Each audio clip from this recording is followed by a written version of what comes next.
The Rangers gallop into the JLC to take on the Knights in game number 3.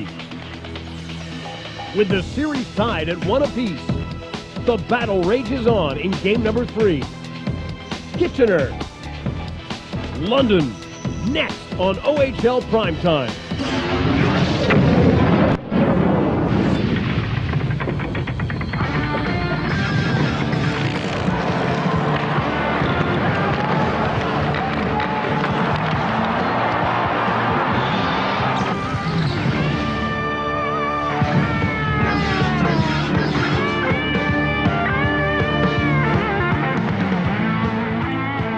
Hello everyone and welcome to the John Labatt Center. It's Game 3 of the Western Conference Finals, London Knights and the Kitchener Rangers. Both teams are vying for the trophy you see behind me. It's the Wayne Gretzky Trophy and it's presented to the OHL's Western Conference champion. Both of these teams are just 3 wins away from achieving that goal. A couple of players for the Knights will be out of the lineup tonight. We'll get to that in just a few moments, but first let's start with the visiting side and their keys to victory. Head coach Peter DeBoer.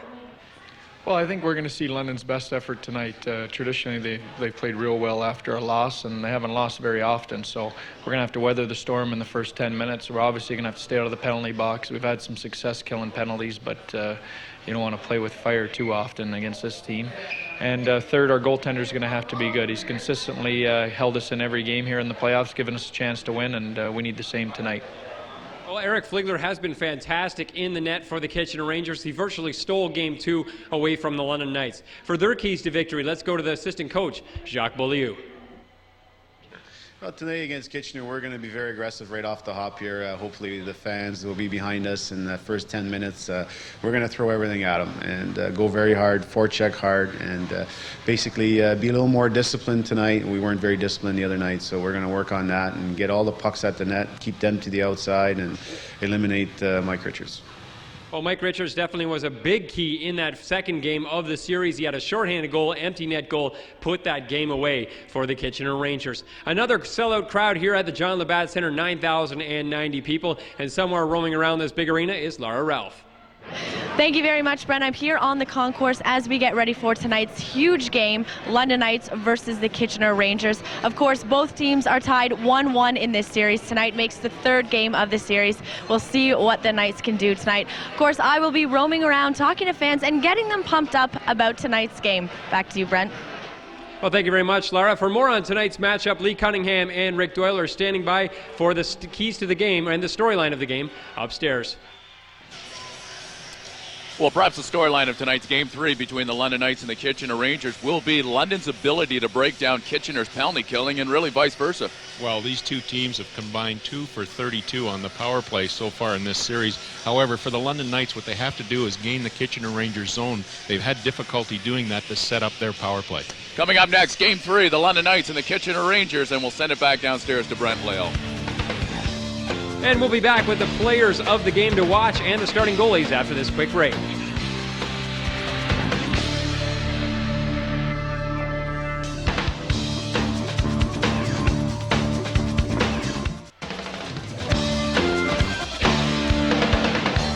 And let's take a look at the hot players for tonight's game, brought to you by Oakwood Inn Resort and Spa in Grand Bend. Michael Richards, 3 points in this series in 2 games. He's been dynamite, logging a lot of minutes. And for the London Knights, their hot player tonight is Corey Perry. He has 2 points in this series. He had a goal in Game 2. Well, they dropped the puck a little early on us tonight. Let's go upstairs to Leigh Cunningham and Rick Doyle and pick up the game. All right, Brent.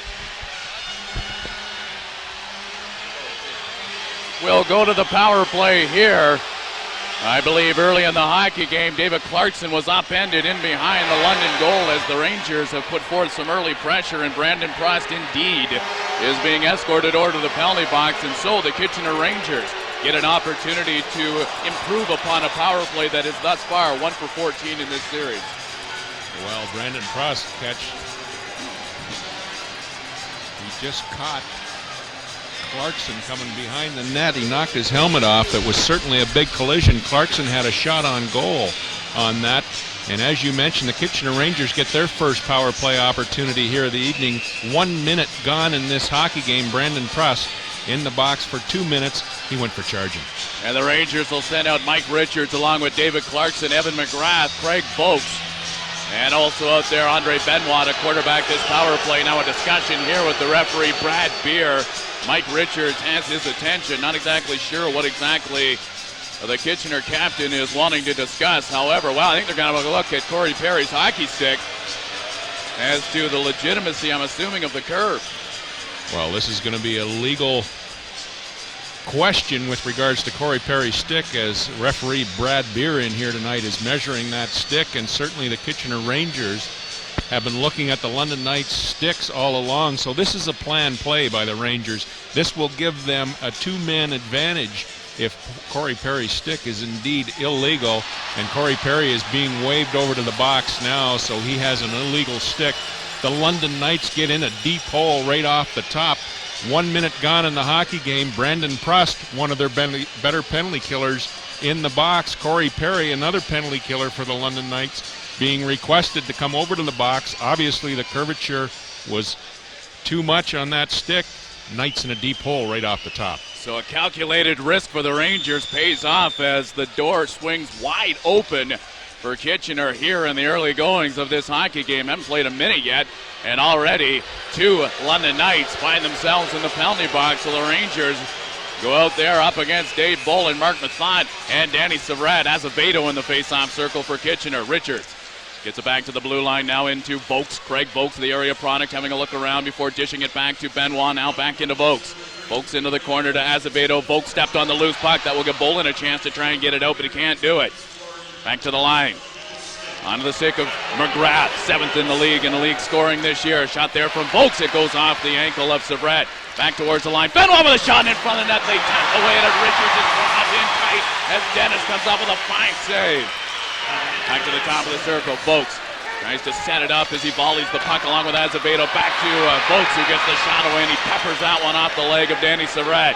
Back into Craig Vokes, walking into the shot. Again, Danny Savrat is right there, just at the front of the shot, and he finds the seam on the near side to get it down. Great work by Danny Savrat on the penalty kill. 2 block shots, and he cleared the zone to boot. 2 minutes gone in this opening period. The Rangers still pressing. They're in the attacking zone. Power play time for Kitchener, as they have 58 seconds in both the minors taken. One to Corey Perry, the other to Brandon Prust. Well, Adam Dennis is appearing in his 26th OHL postseason game tonight. Dennis has a 20-5 record and a .921 save percentage in postseason play in this league. He gets the call. Again, the Knights continue with that rotation. And of course, Adam Dennis, no stranger to the Kitchener Rangers, having played for the Guelph Storm for the better part of his career. Now back to the line. Benoit having a look around. He wants to shoot it, can't do it. Into Clarkson, in tight again. Dennis with a fine save. Not one but two with the paddle down in the dangerous David Clarkson lurking in front of the net. Clarkson has a whack at it again. It gets back to Azevedo, spots McGrath. McGrath wants to pass off. He does into Richards. Richards with a shot, and another fine save by Dennis. Oh, that's great goaltending out of Adam Dennis. Dennis with 4-5 stellar saves against the Rangers to hold him off. Well, this is exactly the start Adam Dennis wants, and the Kitchener Rangers are having trouble getting their shots through. They're trying to pick their shots. Michael Richards here hits Dennis high in the chest. The puck bounds up. Dennis, that's just great concentration on his part. Lots of traffic down low in front of him, but he picks it out of the air. Well, Dennis has been adequately introduced into this hockey game, to say the least, as the Rangers have had puck control in the night zone by virtue of a 2-man advantage as the puck slides all the way to center ice, and the Rangers regroup in the neutral zone. Benoit, that one jumps over the stick of Azevedo, and rescued now by McGrath. Evan McGrath closes in. He gets a pass back to Benoit, now to Azevedo. He returns it to McGrath, back to Azevedo one more time. The Rangers, good puck distribution here, but they're being kept to the outside. Back to Azevedo as these penalties are over. Perry and Prust back on the ice to defend. Another shot, another save by Dennis in behind the net. The Rangers continue to try and poke at it, but it's Dennis and company coming up big in the early stages of this. Danny Savrat right off the top on this penalty. That's just sheer guts going down in front of a shot like that. He did that 3 times in the first minute of that penalty, blocking shot after shot. The Kitchener Rangers obviously frustrated. They couldn't get a clear shot through on Dennis. The defense were coming up big for the Knights, blocking shots. Adam Dennis, whenever he had to, he made the save. What a big momentum boost there for the London Knights. As you mentioned, the captain, Danny Sabrett, sacrificing the body for the good of the effort on the ice. This is Barry on the ice. Of course, Brian Rodney not available in here again for the London Knights. A noticeable absentee, and of course, Josh Beaulieu of the Knights has been handed a 5-game suspension. Barry back in behind the net. Mark Mathot has a look ahead. He'll feed it towards Larman, who knocks it down and starts the rush for the London Knights. A headman pass, tape to tape to hit Ron Schremp, but pulls up and gets it away, and he missed it by a whisker. Not a hard shot, but it got through. Back to the line. Mathot will keep it in. The London Knights will get an opportunity here, I believe, to get their power play going, as the Rangers are in the midst of a delayed minor. Dennis scrambles to the bench. The Rangers touch it. Patrick Davis, and the #1 power play in the OHL 2 years running, will get its first crack to flex some muscle here in this one. Well, Matt Lashoff comes in late on Larman right there, knocks him down with an elbow. He'll go 2 minutes. The London Knights will get their first power play opportunity in this series. They've been 1 for 18. They have to figure out the Kitchener Rangers and their neutral zone trap. Fritchie, Hunter, Schremp, Sabrett, Perry. The alignment for the London Knights out of the gate here with the extra man and 4 gone in this rather entertaining opening minutes of Game 3. Perry winds it up in his own zone. He speeds his way to center as that passing play was interrupted by Richards. 4 shorthanded goals in the postseason for Michael Richards, who once again is playing some very distinguished hockey. Rink wide into Schremp. Schremp gallops his way to the line. He tried to make a head fake on Fraser. Fraser didn't bite on the move and got it as far as the line. Rink wide into Perry. Perry moves it to the half boards on the near side. Hunter and Schremp exchanging passes before it finds its way back to the arms of Perry, and it's all the way down the ice. Good job there by Henderson to find an opening up the middle and slide it down. Schremp trying to exploit a Rangers line change there as they had a little bit of room to move in. However, sealed off nicely by the Rangers, who got back defensively in time. Perry in behind his own net, being watched by McGrath. It's poked ahead to Hunter. Hunter, they're trying to get him going in this series after a whale of a series against the Spitfires. It's into Fritchie with a shot. He scores! Danny Fritchie finds 5-hole, and the London Knights on the power play have opened the scoring here in Game 3.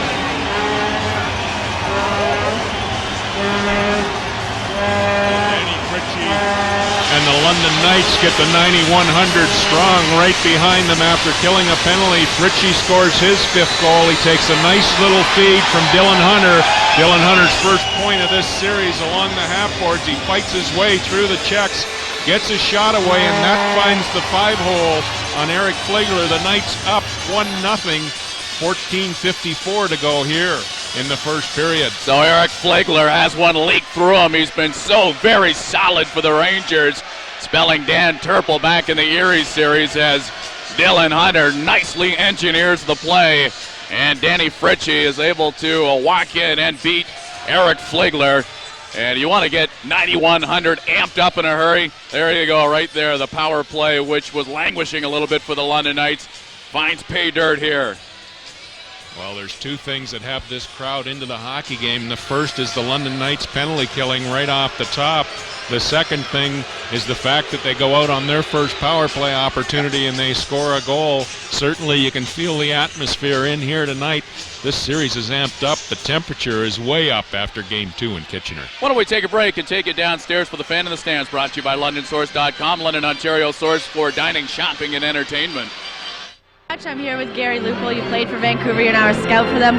Really short and sweet. What do you think of this series so far? Oh, it's awesome. I mean, this is great for junior hockey. You got 2 great teams, rivals, an hour apart, and the hockey's unbelievable. And I'm here, I'm doing some scouting, but as far as being a hockey fan, this is what it's all about. It's a great game to be at. Back up to you, Leigh. Very much, Laura, as Richards and Beer have their second rather lengthy conversation of this opening period. And Pete DeBoer and Steve Spott are not thrilled about the outcome of the message brought back by Richards. At the line, the Rangers. after surrendering the first goal. Here's the announcement. Danny Fritchie gets it, number 5 of the postseason for the Columbus Blue Jackets prospect Fritchie. Dylan Hunter will get an assist. In front of the net, the Rangers get an opportunity, and it's snatched out of midair by Dennis as a couple of Rangers came a-calling, but Dennis is showing a whole lot in the way of confidence and solid mental work in the cage so far early in this game. Well, three London Knights get trapped along the half boards. Duco's the recipient of a friendly bounce right there. The puck goes up off of Dennis's stick. This is just great concentration on this young man. He's faced 8 shots in here this evening. He stopped all 8, but that's another indication that he's on his game tonight. He's sharp, he's in tune, and understands the importance of this vital Game 3 in a series that certainly has featured a great deal of emotion on both sides. Now it's picked up by Clarkson. 6 goals in the postseason, 3 of which have been overtime winners. As it's banged back to center ice, Corey Perry in the penalty box, and so the Rangers get another chance here with the power play. Slashing is the call against Perry as Brad Beer detected something, and Corey Perry is back in the penalty box. Now McGrath trying to slip by the checking of Severette. Severette, yeoman's work in the last penalty kill for the London Knights, and they'll need him again in here against the Rangers, who are hungry in the attacking zone. This is Clarkson, knocked off the puck. Effective work there by Mark Mathot, who shoved Clarkson away from the scene with some muscle. Benoit, Overage Player of the Year in the OHL this year. A miscue right there. It was brought into the zone on offside play, but Brandon Pruss lowered the boom on Andre Benoit, who was trying to dodge the checking in his own zone. Well, you don't think this series temperature is way up? You just have to be in this building tonight. That's a great check by Brandon Pruss. Benoit just spins out of the way at the last second. That could have hurt. Off the face-off, Matt Lashoff into Benoit. Fresh from that jolt, he shook the cobwebs off and is back out there for some power play duty per usual for the Rangers. Richards can't feel the bouncing puck. Again, it's back to center ice, and the penalty killers for the London Knights so far doing an excellent job of holding off the Rangers. Now it's Girardi flinging it all the way down the ice, and that will give Fligler an attempt to leave it there for Benoit, who once again is back to retrieve it to start it up for the Rangers. Rink wide into Lashoff. Matt Lashoff penetrates in a London zone. That hit Kellen, bounces all the way back, and a backpedaling Benoit sets it up again for the Rangers. They get it back towards Keith. Adam Keith shuffles his feet into the corner, challenged there by Danny Severette. Severette wins that battle and lifts it away from Keith, and Kell is there to make sure the puck goes the length of the rink. Again, Danny Severette with some terrific, relentless penalty killing right there, throwing a blanket on Adam Keith. Now it's ahead. Severette again being challenged by Lashoff. Lashoff cruises in from his blue line position to try and chip in with the offense. 12:40 left to go in the opening period. The Knights on the strength of a Danny Fritchie goal lead at 1-0. The Rangers, though, in the attacking zone. Good job there by Davis to set it up in front as he dished off to Azevedo, who couldn't pull the trigger. Azevedo another chance. That's up high. An attractive rebound in front just for a moment, though, as the Rangers weren't able to pick up the loose puck as it's swept away by London.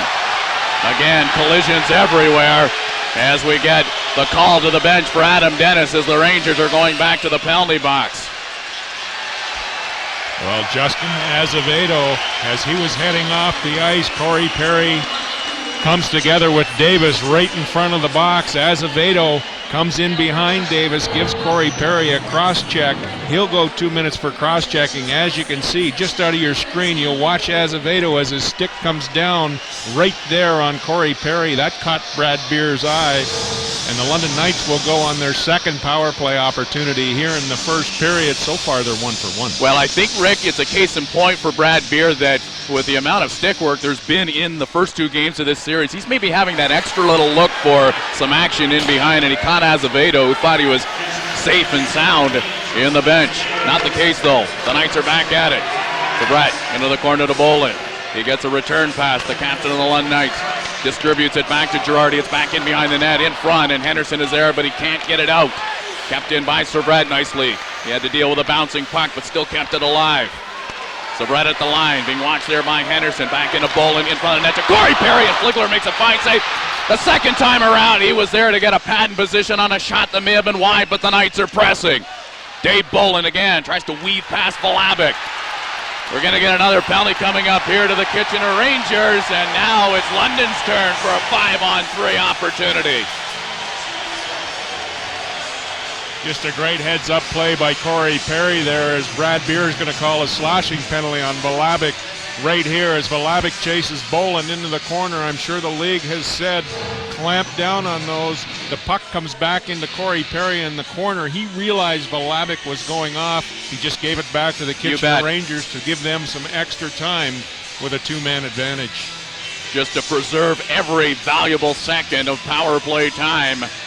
And the Knights are out there, 5-on-3. Perry to the near side into Savret, patrolling the blue line on this power play. Savret having a look around. He's being watched there by Lashaw.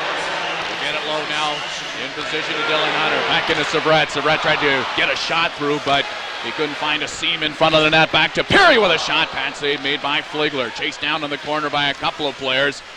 Perry had a poke at it, as did Bolin, with Benoit stuck in between. Bolin back into Perry. Rink wide to Savret. Savret moves the puck around as he gets it into Corey Perry, winding and firing. That doesn't get through Michael Richards, who was stationed perfectly. Now another shot by Perry, who scores! Corey Perry, top of the circle, tees it up and beats Fligler. And the power play is 2 for 2.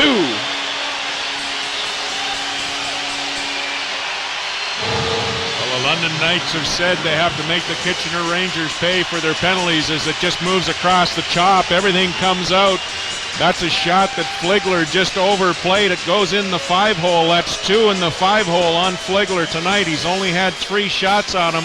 The Kitchener Rangers don't have many options with Packwood backing up Fligler in goal. 10:49 to go in the first period. The Knights up 2-0. Well, I think you would think with a goaltender like Fligler, who's certainly not the tallest goaltender in the league by a long stretch, maybe it'd go high. Maybe the inclination is to try and fire it high, but the Knights have been successful with a couple of low shots so far in this opening period and have jumped out to a 2-0 advantage. Corey Perry fluidly skating towards the blue line before handing it off to Dave Bolin. The Knights are at it again. A minute left to go in the Valabic minor. Hunter, some nifty stick handling to give himself some daylight on the far side. Back in behind the net. Fritchie, one of the 2 goal scorers for the Knights, again hands it off to Hunter. Danny Fritchie being hounded by Kindle. Kindle relieves him of the puck. Can he get it up and out with a little help from Donnelly? He can. Now a foot race. McGrath, one-on-one assignment against Danny Savret. And a great play by Savret to deck his man. McGrath was running out of moves, and Savret took him out of the play. Now a chance here for Hunter on the right wing side. He jams on the brakes. He was running out of time and space as he gets it back into Perry. Back in behind the net. Shoveled onto the stick of Fritchie. Danny Fritchie a look around with a number of Rangers trying to gather him in. This is Danny Savret. He just lays it in behind the net towards Dave Bolin, being pursued by Lashoff. Again, it's Fritchie, bumped into by Pepe. The 2 of them vying for the loose puck. Finally, it's fished free by Fritchie. A feed back to the line into Perry, who sets up Savret. 1 second left to go in the Valabic minor. Back to 5-on-5 hockey, but a couple of expensive minors for the Rangers so far in this hockey game as the Knights lead at 2-0. Both coming on the power play. And the Rangers will alleviate the pressure and get a chance to catch their collective breaths by firing it down the ice. Well, this is the exact start the London Knights wanted. This is a bit of a nightmare for the Kitchener Rangers. They dug themselves a deep hole here, 2-0 with 9:14 to go in this first period. However, they were down 2-0 in game 1 against the London Knights and made that a heck of a hockey game before the night was through. These 2 teams are very resilient. You go back to round 1 when the Otters had a 2-0 advantage over these same Rangers, only to see Kitchener roar back, and we've seen a number of times in this building the London Knights down, but certainly not out, and some great heroic comebacks from that outfit through the course of the regular season. In London territory, Benoit unable to keep it in play as he tried to field it on the backhand. Instead, a pass over to Fraser, who gains center ice and dumps it in. Another London Knight falls, and another Kitchener Ranger. Perhaps it's going to the box, or is it going to go up against the London Knights? We'll wait and see. Now we get another chop in front, risk involved, as Brad Beer has been quite busy in this opening period as Mathot makes a move or two to slip his way in. And we'll wait and see what Brad Beer has up his sleeve right here. We might get a couple of penalties out of this. Well, Brad Beer has called an offensive holding or an offensive tripping penalty on Azevedo, and Azevedo finds his way into the box. And right behind the play, this is the one the fans wanted called, Kelly Thompson, as John Michael Riss reaches over the top and he goes down. However, Beer had Azevedo already pegged for the penalty box, and the London Knights will get their 4th power play opportunity here in the first period. So far, they're 2 for 3. 4 shots on goal for London so far in this hockey game, and they're batting .500 as they lead it 2-0. And again, a conversation. This one, not Michael Richards over talking to Brad Beer, but Pete DeBoer wants to talk to him personally. And that's the reason right there that Azevedo goes. He knocks down Brandon Prust as Prust is in on the forecheck. Brad Beer has just called a bench minor on Pete DeBoer and the Kitchener Rangers. And what Pete DeBoer is signaling at Brad Beer is the fact that possibly Brandon Prust took a dive on that play. However, Beer has heard enough. Pete DeBoer and the Kitchener Rangers find themselves down 5 men to 3 for the second time in this period. This is the 3rd time in this game that we've had a 2-man advantage, and it's not 15 minutes old. Well, this game has featured a lot of drama so far. This series has featured a lot of drama so far. And now we get a slash coming up here to Danny Fritchie, I think, who's barking at Brad Beer, who without question is trying to put his stamp on this hockey game. Well, that's just a careless penalty by Danny Fritchie. You know the league is clamping down on stick infractions, and right here Danny Fritchie just comes around on his player. Down goes, I believe that was Andre Benoit, and now the London Knights have a 1-man advantage, 4-on-3, with 8:18 to go here in the first period. So some extra space for the 7 players on the ice to utilize, and the Knights gain possession off the draw. It's Perry working his way to the Ranger line and in. He'll snap it in behind the net and ask Dylan Hunter to go and try and forecheck it free, but it's the Rangers who come away with it, and it's lifted in the air by Richards. This is Perry collecting it in his own zone. He'll have to regroup as he overskated it slightly, but here he comes. Corey Perry, first round pick of the Anaheim Mighty Ducks. What a beautiful little feather pass to Dave Bolin. Stutter step to give him a position in front of the net to get the shot away, and Fligler was there. Back to the line, Savret with a shot. It doesn't get through. Into Perry. Perry wants to walk into it instead of pass. Right on the side door, Bolin trying to jam it home, but Fligler slid over to make the save. Again, Corey Perry trying to set it up high.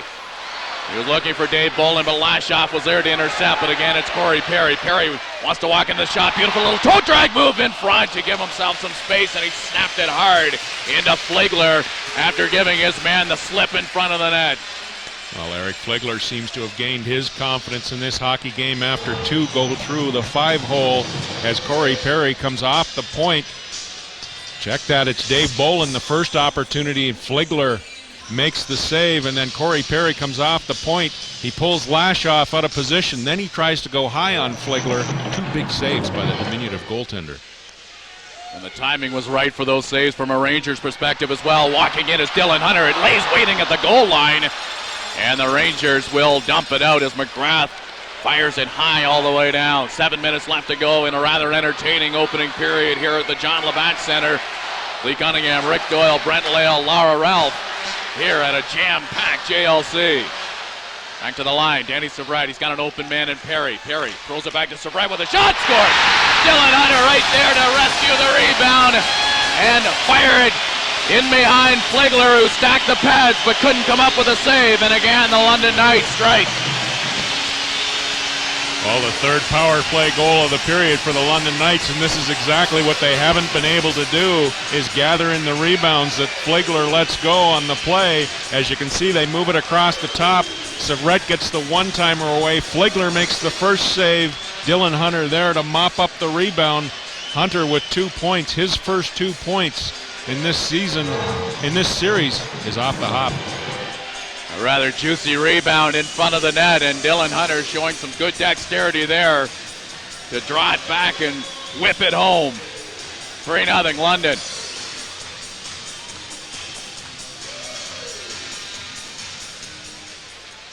Girardi. 8 goals for Dylan Hunter.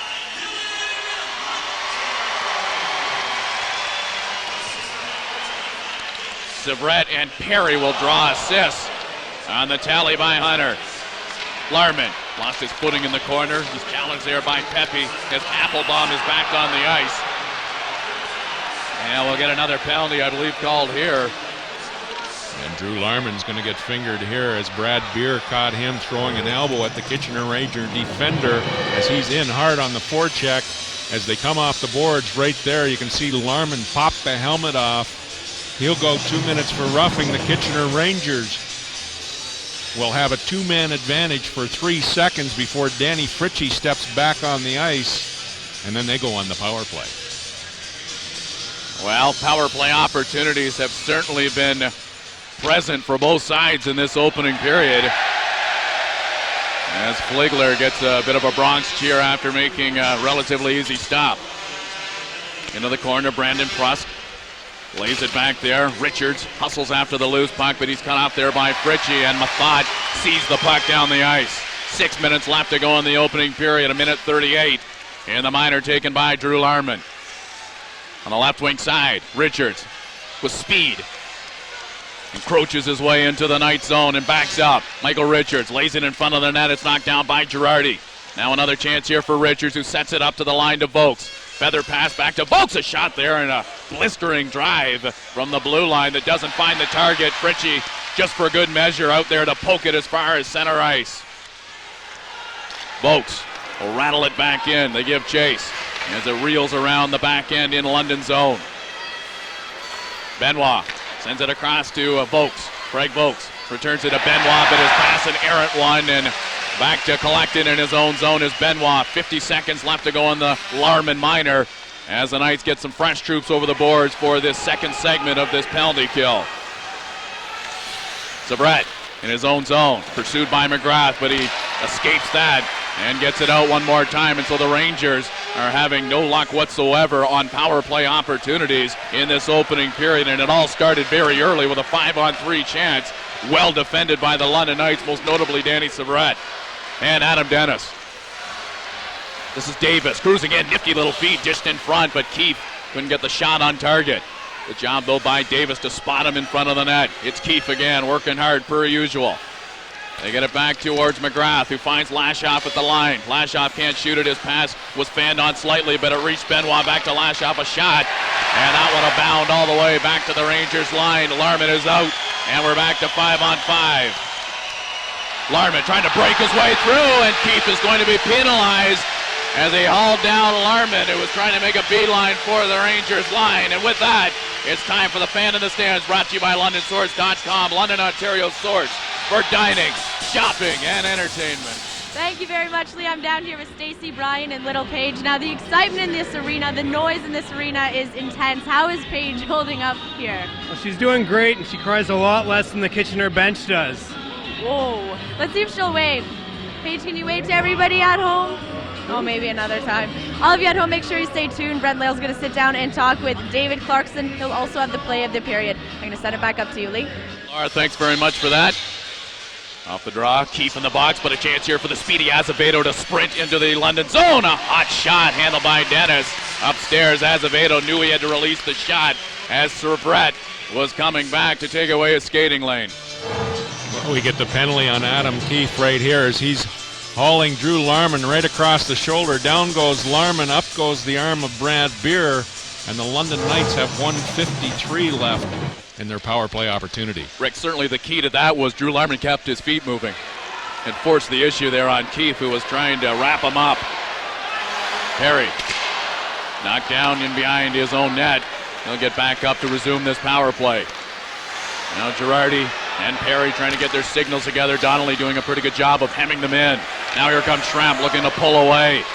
A pass right onto the stick of Girardi. Girardi, a look around. He's got a trailer in Dylan Hunter, one of 3 goal scorers for the London Knights in this opening period. Back to the line. Perry whips it into the corner. That's where Dylan Hunter is. He traps the pass before handing it off to Schramp. Back to the line into Girardi, who winds and fires. And that one clipped Azevedo, who was there to try and block the shot, and went high. Well, Dylan Hunter a Buffalo Sabre draft pick, has been held scoreless in the first 2 games. However, he got off the hop in here tonight. He needs to score regularly in this series to give Corey Perry, his line mate, more room. So Brett back into Perry, who returns it to the captain of the Knights, Rob Schremp. And Dylan Hunter as the London Knights move the puck down low. They look to cycle it, but they return it to the blue line area. Now Savret with some traffic in front. Wanted to get the shot away. That's picked off by Henderson, who's done a great job in penalty killing assignments for the Rangers in this series. Poked away from him, though, as Savret gets back and applies the necessary defense. Perry centering pass, but it's whacked away there by Fraser as Dylan Hunter was in front of the net. Here comes Fritchie, fluidly skating into the Rangers zone with a move. He didn't get a lot on the shot. It was wide of the target anyway, but Fritchie showed a little blast of speed to the outside right there. 2:30 left to go in the opening period. 3-0. The London Knights lead at 3 power play goals, getting the job done for the Knights so far in this hockey game. Schremp deposits the puck back there. There's Fritchie. He can't come up with it, and the Rangers again will send it all the way down with Keith prepared to step back on the ice in a matter of seconds. A pass to try and spring Fritchie. Fritchie to the outside. Schremp winds and fires. Good glove save by Fligler. As that shot from the perimeter had some mustard on it, and Fligler, outstretched, came away with it as he spears that low drive from Rob Schremp. Well, this is exactly what the London Knights need to do. They need to stretch out this Kitchener Ranger penalty kill, stretch out the defense. They move the puck quickly across to Robbie Schremp. Schremp gets the shot away very quickly. Fligler making a good save on that play. Yeah, Fritchie and Schremp really in sync on that play, as Fritchie knew exactly that he had the hard-charging Schremp streaking up the left wing side and delivered the feed. 2:10 left to go here in the opening period.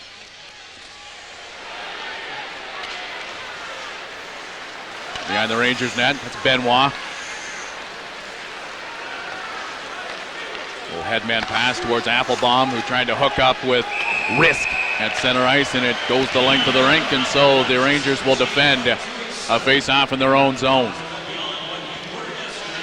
Well, this game has slowed down. The crowd has settled down a bit. The Knights up 3-0.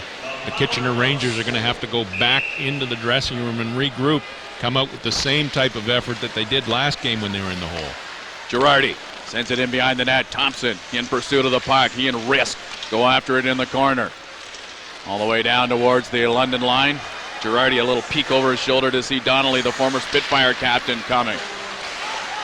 And it's a delayed offside. If the Rangers can get it out, we'll play on. And they will. Risk to center ice. He'll knife it in. It's knocked down by Mathot.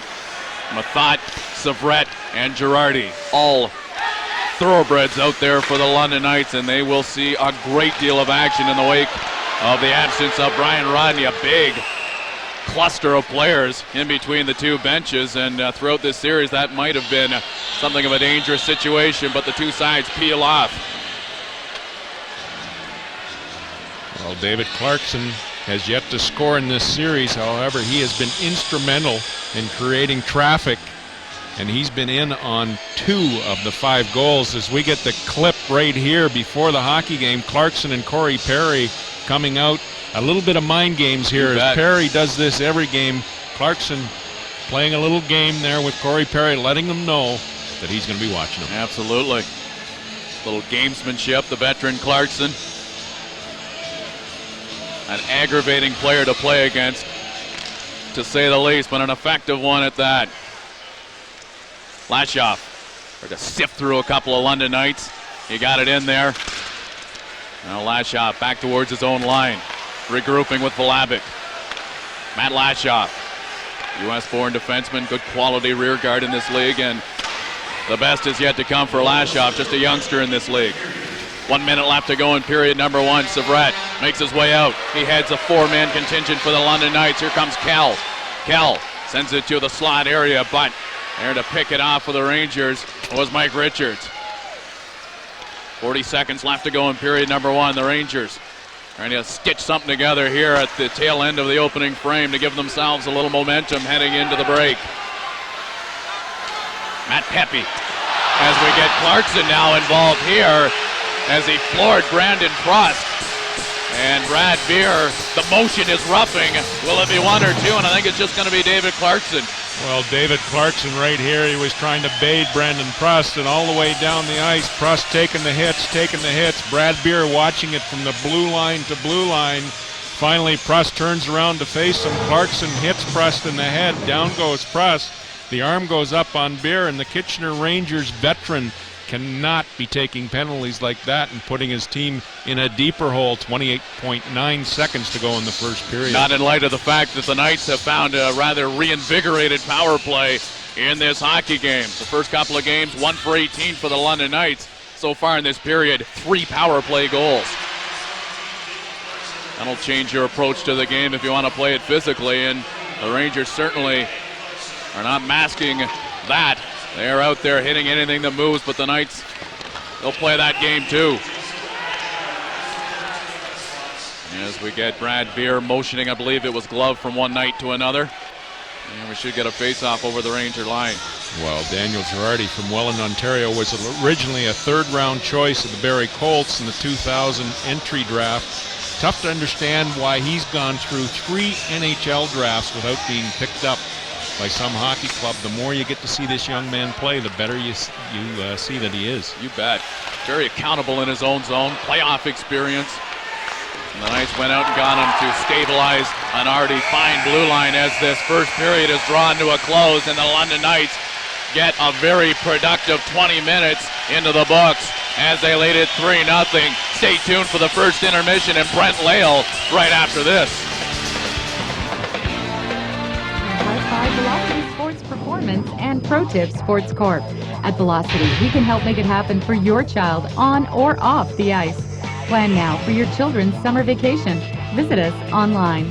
This game is brought to you in part by award-winning Cybertex Design, official web developers of the London Knights. Cybertex Design is also the proud partner of many other high-profile clients. www.cybertex.com. London Knights fans, www.londonknights.com is your source for all your London Knights merchandise needs.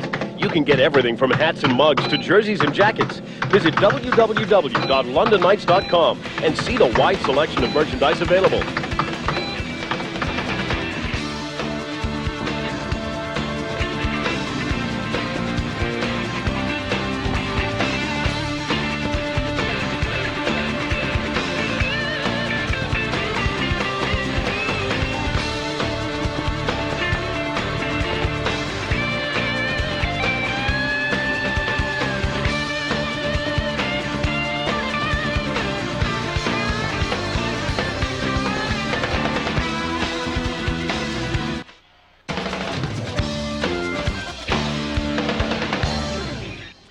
Nothing for the Knights after one period. I'm joined now by David Clarkson of the Rangers. And Dave, a tough first period. You guys had that 5-on-3 right to start the game and didn't capitalize, and it kind of went downhill from there. Yeah, we did. We got to bear down on our power plays when we get the chances. And, you know, they have been. Their power play there, they buried the puck, and they're a good team with lots of skill. So when we got a chance, we got to put the puck in the net, and that's pretty much what's happening right now is they're bearing their chances.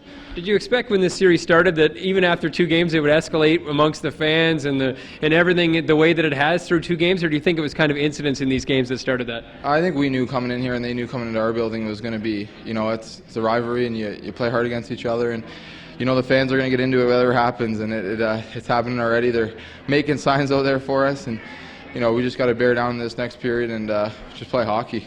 You kind of enjoy the role of the agitator and the guy who will soak up all the fans and let them yell at him, and it doesn't really bother you too much, I don't think. You really enjoy that? Yeah, not enjoyed, I guess. The first game here, they announced my name and I got booed, I think, by everybody in the building, but it's part of the game, and, you know, they boo, I guess. It doesn't bother me at all. I just get fired up and get ready to go, so keep on doing it. It doesn't really bother me, but, yeah, I guess the fans are all over me. Everywhere I play, even a couple of years ago, they still were booing me, and it's just part of the role I have.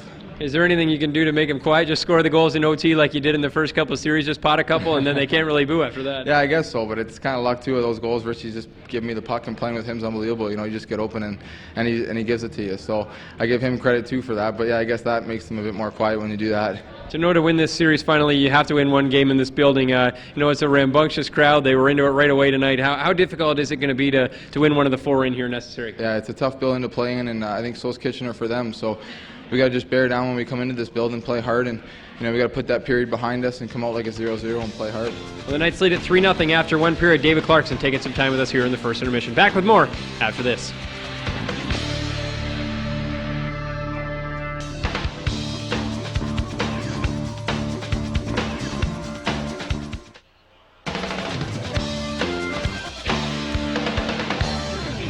Knights lead at 3-0 after one period of play. It's time now for our About Time Heating and Cooling London Knights profile. And tonight, we took a look at the home ice advantage that the Knights have here at the JLC. OHL Primetime is sponsored in part by About Time Heating and Cooling, London's #1 Fraser Johnson dealer. Congratulations to the London Knights for making it to the Memorial Cup. Go Knights, go! The London Knights have been far from dominant in the first two games of the Western Conference Final. And even though these teams have been very close through the first two, London does have one distinct advantage. They have the extra home game in the friendly confines of the John Labatt Center. This club has lost only one game out of 39 this year in this building, and Kitchener knows that to win this series, they have to come into London in front of 9,000 fans and win at least one game. Oh, it's obviously a tough building to play in. 9,000 each night. We've proven in tough buildings like Erie, Owen Sound, that we could win on the road. Obviously, like you said, London's lost one game in here. It's, I don't know, out of 4, hopefully we could win one. But they obviously have home ice advantage. They earn that throughout the season, and we're gonna have to come in here and get a gutsy effort. During this season, the Knights played 34 regular season games and have played 5 more in the postseason in this building. They have 36 wins, 2 ties, and just 1 loss. The ties came in Game 11 against Mississauga and the record-breaking Game 30 against the Guelph Storm. The only team to come into this building and taste victory was the Sudbury Wolves. It was December 17th and the Knights were riding a 31-game undefeated streak. Missing 4 of their star players to the World Juniors, London was overtaken in the third period and the Wolves came back with a 5-2 win. But after that date, the Knights gave their fans a number of games where the outcome was never in doubt. It's definitely, it's just, it's a crazy atmosphere here. We have, 9,090 people here every single night, and it's a huge advantage. But at the same time, they have the great attendance in Kitchener as well. So it goes both ways. But we definitely, I think we do have an advantage here. Our fans are really into the hockey game, and that kind of gives you, a little bit of boost. Dale Hunter has coached this team for 3 seasons, and during his run, this club has been amazing in their own rink. They work hard in practice every day on their systems and their special teams, but he says that isn't the reason why they're so good at the JLC. It's the fans, they're loud and, they get the kids going all the time. And even if we get down a couple goals, you've seen it all year where the fans get behind us and support us, and the kids come out and usually come back and win. The Rangers' hopes of stealing this 7-game set lie solely on their ability to play on the road. If they can take one game in that building, then their dreams of reaching the Memorial Cup may have taken a giant leap forward. OHL Primetime is sponsored in part by About Time Heating and Cooling, London's #1 Fraser Johnson dealer. Congratulations to the London Knights for making it to the Memorial Cup. Go Knights, go! Knights 3, Rangers 0 after one period. We'll be back with the play of the period and the scoring summary after this break.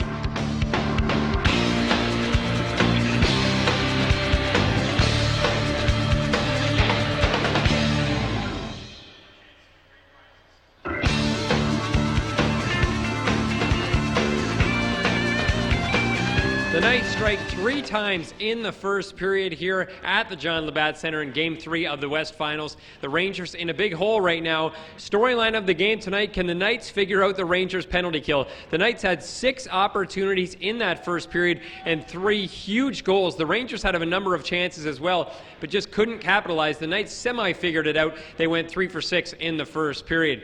The play of the period is one of those power play goals. Lots of chances from the point. Danny Savret in a 5-on-3 takes the shot, Eric Fligler makes the original save, but as he tries to kick it out and stop a shot by Dylan Hunter going up high, he opens the space on his legs, and you see Dylan Hunter knows exactly where to put it, right through there with no one checking him. The Knights on a two-man advantage. That's one of the 3 goals the Knights scored in the period. On our end of the roll scoring summary, we'll break down how the points went. Danny Fritchie on a weak goal through Eric Fligler's legs at 5:06 from Hunter and Severette. Corey Perry on another long shot through the 5-hole at 9:11 from Severette and Boland. And Dylan Hunter captured off 3 goals in the period, all through the legs of Eric Fligler. They may have solved where they need to shoot on this guy. He was fantastic in the first 2 games, and the Knights have 3 goals after 1. Next game on Rogers TV, London Knights at Kitchener Rangers. The crew from Kitchener will bring you that game at 7 p.m. on Wednesday night. And then Game 5, we now know, will be necessary. John Labatt Center, 7:30 p.m. Rangers and Knights here on Friday evening. Leigh Cunningham and Rick Doyle standing by upstairs for period 2. Guys, take it away. Well, the London Knights outshoot the Kitchener Rangers in that period. Key on this, Lee, is the fact that the Knights had 9 scoring opportunities of the 13 shots they took. A lot of those coming from the red zone on the power play. And the Kitchener Rangers had 4 scoring opportunities on the 10 shots they took at Adam Dennis in that period. Well, certainly key to the opening portion of the hockey game was some great goaltending by Adam Dennis during a 5-on-3 opportunity for the Rangers right out of the gate. Danny Severette blocked a couple of key shots, but Adam Dennis absolutely spotless in terms of his goaltending during that vital stretch of the hockey game, although it was very early in the contest. The turning point in the hockey game could go way back to the first period as we get a shot of Boris Volabik, and Volabik had 5 shifts in that first period, pulling down 4 minutes and 20 seconds worth of ice time. He's certainly a workhorse on the back end for the Kitchener Rangers. However, that first period, his ice time was cut down a bit. The towering Volabik, first-round draft pick of the Atlanta Thrashers, as the 2 teams are about ready to resume this hockey game with the start of the second period, and David Clarkson remains in the penalty box for 1:31 as this second period is underway. Danny Severette gained center ice. He tried to move it in. However, it went into the London bench, sending everyone scurrying, and Don Brinkley has the puck in hand. Well, Eric Fligler is making his 9th start for the Kitchener Rangers. At 5'8", Fligler is the shortest goaltender on record in the OHL, but certainly he's been the biggest story in the postseason for the Western Conference. Well, I think a few people thought that perhaps it would be a former Saginaw goaltender in Mike Brown that would be here in the Western Conference Final, but Eric Fligler, also late of the spirit, is the man. And he has been since replacing Dan Turple due to an injury back in the Erie series. He's been terrific. Here come the Knights. A little better than a minute to go on the power play. Back into Perry. Perry works his way into the Rangers zone with a hot shot upstairs, and Fligler took that one in the arm and was able to brush it aside. Another chance from an awkward angle by Fritchie, and the stick was in position. Fligler waved it away. Into the corner. This is Hunter. Gets it back. A pass that eludes Volabik in front of the net. Fritchie has a chance, and they score! Dylan Hunter once again in front of the net in the right place, mops up and whips it home, and it's 4-0 London. Well, Dylan Hunter, Johnny on the spot for the second time tonight, as he's the recipient of a nice friendly bounce right here, back to him off of Fritchie's stick. Fligler down and out of the play, coming out to cut down the angle right there on Fritchie. He's gone now, he's swimming. All of a sudden you've got Dylan Hunter facing that yawning cage. He scores his 2nd goal of the game, his 3rd point. Those are the first 3 points Hunter scored in this series.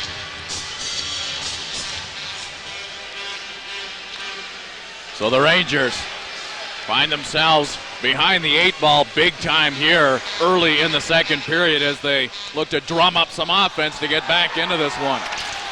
Davis bumping around in behind the London goal. Mathot is there, giving him a piece of his mind as the play spills back to center ice. Pepe. Now we get another penalty coming up here to Adam Keefe as he decked Foreman as the 2 of them got entangled at center ice. And now Keefe with the rather short skate over to the penalty box. Brad Beer signaling that the veteran Ranger Well, this is just another dumb penalty for the Kitchener Rangers, and it's all the veterans that are doing this. Adam Keefe is usually very much under control of his emotions as he skated towards the Kitchener Rangers players bench. Peter DeBoer yelled at him. You could tell that he was angry with that call. The Kitchener Rangers can't continue to take penalties like that against the London Knights, particularly when the London Knights power play is clicking. And you knew that power play was going to come around. I mean, you're not number one 2 years in a row with basically the same cast of characters 2 years running and have it run dry the entire playoff series.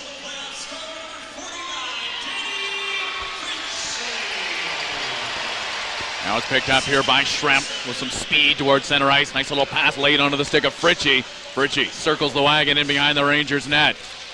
He's being bumped in the corner by Lashoff, and the puck will slide all the way down the ice, forcing Dennis out to fetch it. Donnelly, a lone forechecker for the Rangers, bumps into his man and comes in from behind with a rather aggressive check on Danny Savret.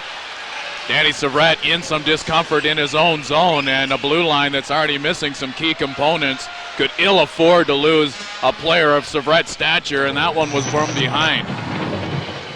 Well, this is just a tough check as Savret takes the brunt of this off the head and shoulder into the boards.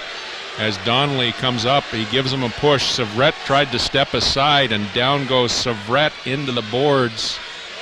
We saw veteran trainer Don Brankley over there tending to Savret as he lies on the ice. Not unlike the check in yesterday's under-18 game between the Americans and the Canadians, as Savret is still down on the ice. Well, Savret lying motionless on the ice as trainer Don Brankley feels the top of his neck, and Savret went in head first on this play.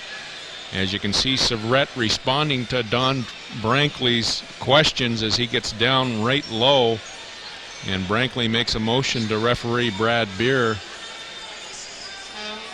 that it's in the neck area, and certainly there's some discomfort there for Danny Savret.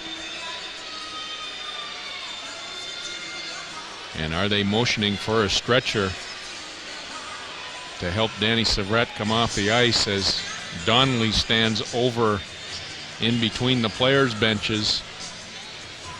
That's one of those plays where Savret catches Donnelly at the last second, tries to step out of the way, and when he does so, he puts himself off balance and head first into the boards.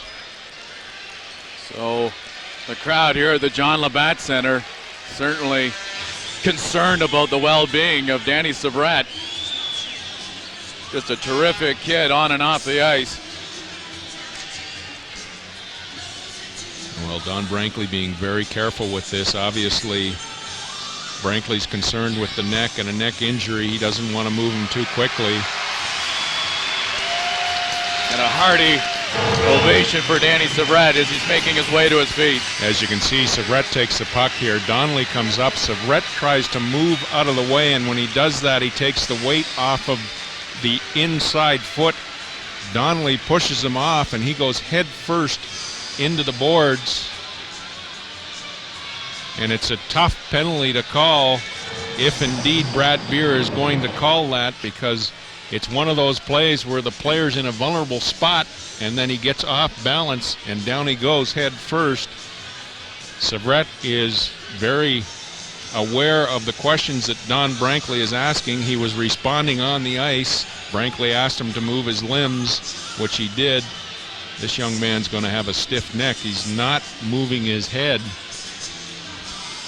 at all on this play as they're being very, very careful on the Knights bench. The Knights can ill afford to lose another defenseman in this series. So we're about ready to resume play. The Knights certainly looking for a penalty, but I don't think anything's coming. Keefe remains in the penalty box as we've played less than 2 minutes here in the second period. And we certainly hope Danny Savret is A-OK at that London bench. This is Corey Perry. Into Hunter. Hunter, 2-goal man for the London Knights in this hockey game so far. Now here comes Henderson. One-on-one opportunity here with Perry. Perry, a nice job to poke check Henderson, and Henderson has to chase the puck down. as he was stripped of the puck by Perry. Good defensive work by the forward Perry. Now a chance in front of the net. Dylan Hunter right there at the doorstep and couldn't convert that centering pass by Danny Fritchie. Now the Rangers trying to get it out. Great job there by Corey Perry, his second fine play of this power play. They get it to Schremp. Schremp in front of the net, into Fritchie with a shot. Big save by Fligler, scrambling about acrobatically. Fligler makes a fine save right there as the Knights move the puck around with a lot of precision.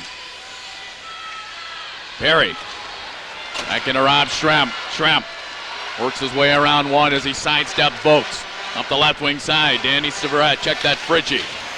All the way around towards Perry. Perry onto the stick of Schremp. Schremp, a little bit of trouble there as he's tied up by Kindle, but following up the play is Perry, and he scores. Corey Perry whips it home, a low drive to the blocker's side, and I think that one was in.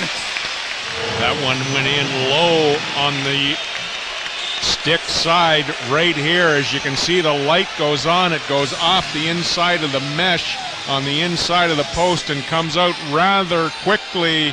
And that is a goal for the London Knights. As you can see, it comes right in and off the mesh. Look like it.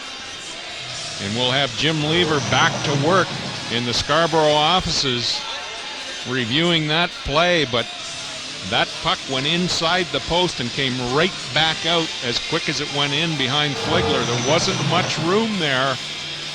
However, if we can stop the play, you'll see the net bulge. We can't see it on that replay. Yeah, it's a little bit grainy, as we will get the assessment from the league office on whether it's 5-0 for London.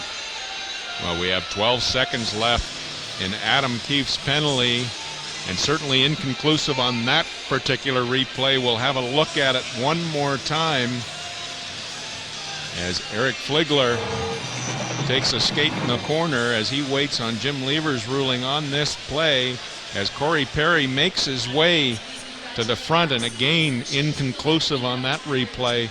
That one's going to be a tough one to call. We need a net cam above the net on some of these plays to give Jim Lever a better angle as it just slides by. I think that goes off the inside of the mesh and right back out on Fligler. There wasn't much room there.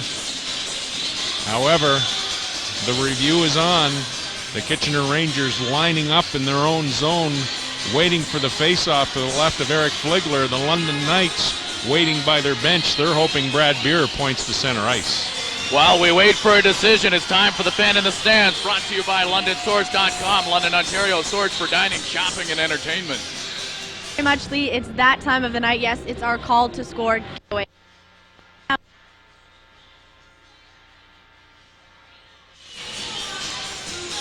As we are back, we apologize for the technical difficulty with Lara's segment, as Danny Severette is making his way over to the cutway, skating under his own power, along with Don Brankley.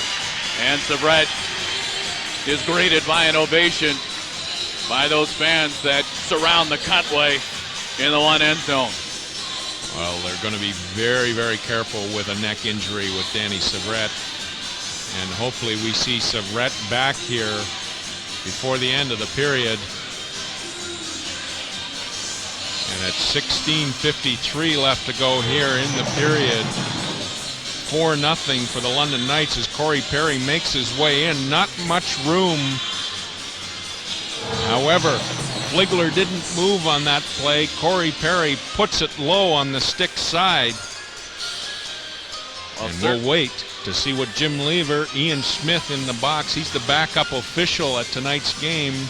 He has the phone in his ear waiting for Jim Lever in the league office back in Scarborough to make a ruling on that play. Well, sometimes it's difficult on bang-bang plays to assess the play, but certainly the initial reaction from upstairs was that it was a goal, at least on the call. It certainly looked in from this vantage point, but very difficult to tell. Well, we have our goal judge at that end of the rink is Dave Longfield. Dave Longfield did turn the light on. The red light did flash. As you can see, Ian Smith with the phone to his ear. He's the backup official in here tonight. Ian Smith, 9 years in the Ontario Hockey League, 3 of those years as a head official as a referee, Brad Beer waves the goal off, and certainly inconclusive with regards to the replays that we had here. A 4-0 hockey game, 12 seconds left in the penalty to Adam Keefe, and the London Knights still on the power play. So it remains 4-0 as we get the Rangers back into defense mode. Dave Bolin with a wrist shot, and that one challenges Fligler. He's equal to the task as he knocks it away. Another chance in front of the net, but it's gobbled up by the Rangers and Lashoff. Great piece of work by Dave Bolin, turning it back in the other direction. He tried to send it up in front, but Fraser was there to intercept. Nice job, though, by Dave Bolin. Here's a chance for Foreman, who squeezes his way in front of the net. Again, a big pile-up in front of Fligler, who hangs on as the Knights continue with their relentless pursuit while on the power play. Well, Evan McGrath was a fourth-round selection of the Detroit Red Wings. A career year in Kitchener as his stock rising in the Red Wings organization. He's seventh among the Red Wing players as far as the future prospects go in the Hockey News edition. Seventh in league scoring for this season. McGrath got off to a great start this year with points in 20 of his first 22 games. Kindle makes his way in, having a look around, centering pass in front. Vokes was right there, but he couldn't find the handle. Good job there by Girardi defensively, who was draped all over him. And behind the net, Girardi fights for possession along with Mathot. They're joined by a couple of Rangers. They're working hard back there. Clarkson has his body pressed against the back wall, trying to give himself some space as we get Mathot doing a little jousting. And finally, it's picked off by Girardi. All the way down the ice, Fligler with the arm in the air, indicating icing will be the call. Indeed it is.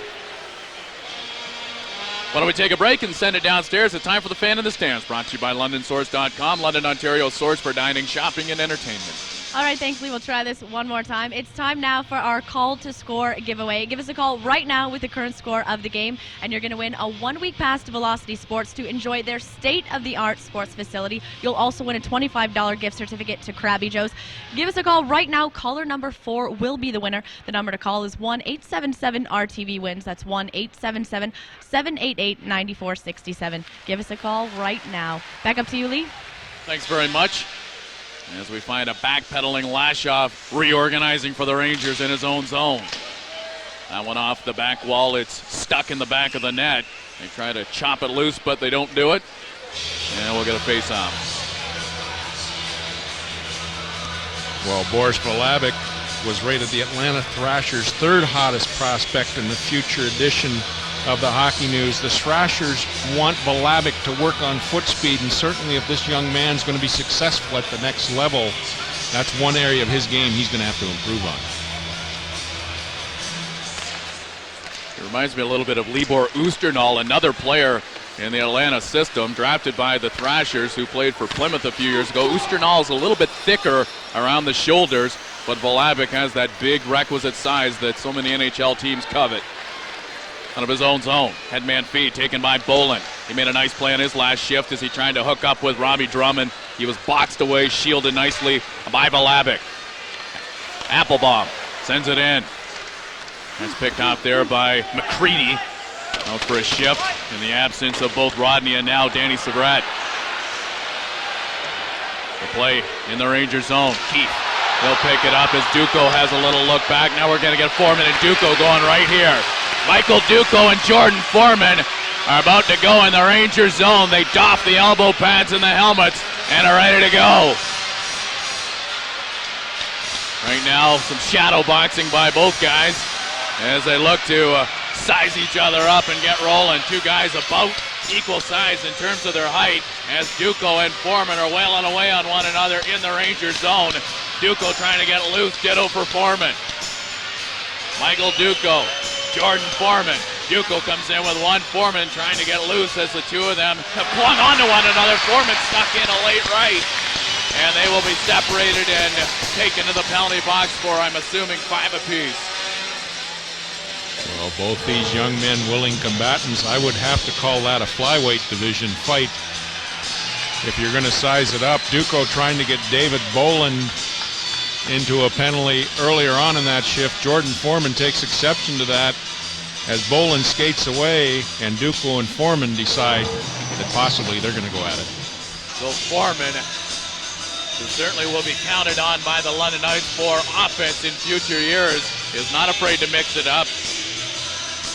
And Duclo, a second-team all-rookie performer this season in the OHL, joins him in the penalty box. And I believe Foreman gets the extra. Foreman is going to get the extra penalty here as the instigator, as he came over to challenge Duclo when Duclo was wrapped up with David Bolin. So the London Knights will be killing a penalty here. The Kitchener Rangers get their first power play opportunity here in the second period. So far in this game, the Rangers have been 0 for 5. They're going to have to get off the hop on their power play. Indeed, if the London Knights are getting off the hop the way that they did tonight. Benoit, Vokes, Clarkson, Richards, and McGrath out there for the Rangers. This is Evan McGrath flowing into the corner. Clarkson was decked in front of the net as Daniel Girardi has the assignment of keeping tabs on David Clarkson. Now picked up by Larman. Larman with a shot and a blocker save made by Fligler, and he buckled a little bit due to the intensity of the shot by Larman. It sent him back a little bit. Fligler regained his positioning though. 10-minute misconduct also tacked on for Foreman. Another shot right there by Prust. That handcuffed Fligler a little bit, but he kept it in front of him as the Knights have had a couple of pretty good opportunities in the last 30 seconds or so. Richards spots a man on the far side. That is Vokes. Vokes takes the hit from Larman as McGrath comes away with a loose puck. Evan McGrath in front of the net into Clarkson, and Clarkson can't get the shot away as he tried to make a move to weave in front. However, the shot was not applied on the London goal. Craig Vokes wanted to hook up with Clarkson. Clarkson not prepared for the pass, and it's Mark Mathot deep in his own zone. So the London Knights certainly an application of outstanding penalty killing work thus far in the hockey game, and that continues on. Kindle makes a move to give himself some space in the London zone. In behind the net, Jakob Kindle. Back to Richards, now into Davis. Patrick Davis being watched by the tandem of Girardi and Drummond. Back into in behind the net towards Richards. All the way around, the London Knights find an opening and send it down. Seamless work on the penalty kill for the London Knights so far in this hockey game.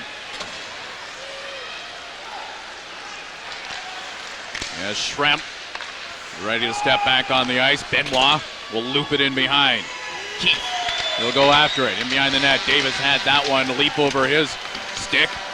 Once again, Davis has an opportunity, but for the second time, he can't come up with it. The Rangers pressing, though. A low percentage angle shot by Azevedo, easily handled by Dennis.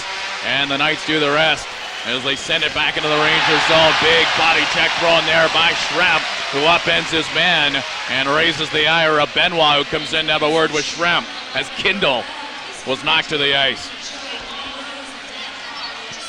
Well, Andre Benoit going over to question referee Brad Beer on this call. He thought possibly it should have been an ice, and then if it wasn't an ice, why wasn't it a board with Robbie Schremp coming in hard on Kindle? Obviously, Brad Beer leaves his arm down. Benoit goes off. He'll confer with the coaching staff of the Kitchener Rangers. We have a face-off deep in the Kitchener zone to the left of Eric Fligler. The 67s have opened the scoring in Peterborough as they look to go up 3-0 in the Eastern Conference Final in Peterborough. Well, the London Knights with the depleted ranks on the defensive core. We're starting to see Stephen Ferry, and we saw McCready on a shift before that, so they're going to have to go deep into their defensive core and have these young men pick up some minutes that Danny Savrett would have if Danny Savrett doesn't return to this hockey game. And you know that's upwards of 30-35 minutes a game where Savrett's concerned.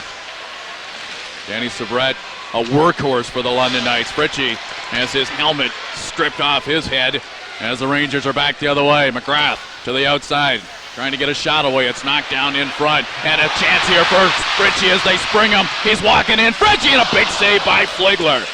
Oh, Fligler, a good piece of goaltending there as he looked Fritchie square in the eye. as he was away to the races after a home run pass. Well, this is a great play by Robbie Shrimp inside the blue line. He spots Danny Fritchie skating away on a breakaway. Fritchie tries to go glove side, and Brad Beer has assessed a penalty to Dan Fritchie. He's saying his helmet wasn't done up and it wasn't on properly when he took that breakaway pass. So if Fritchie had scored on that play, they would have called that back and nullified it, as Danny Fritchie steps off and the Kitchener Rangers go on the power play again. This will be their 7th power play opportunity of this game. They're 0 for 6, and they didn't muster much offense on the last play. The second period has 11:50 remaining in it. It feels like we've been here about 25 minutes.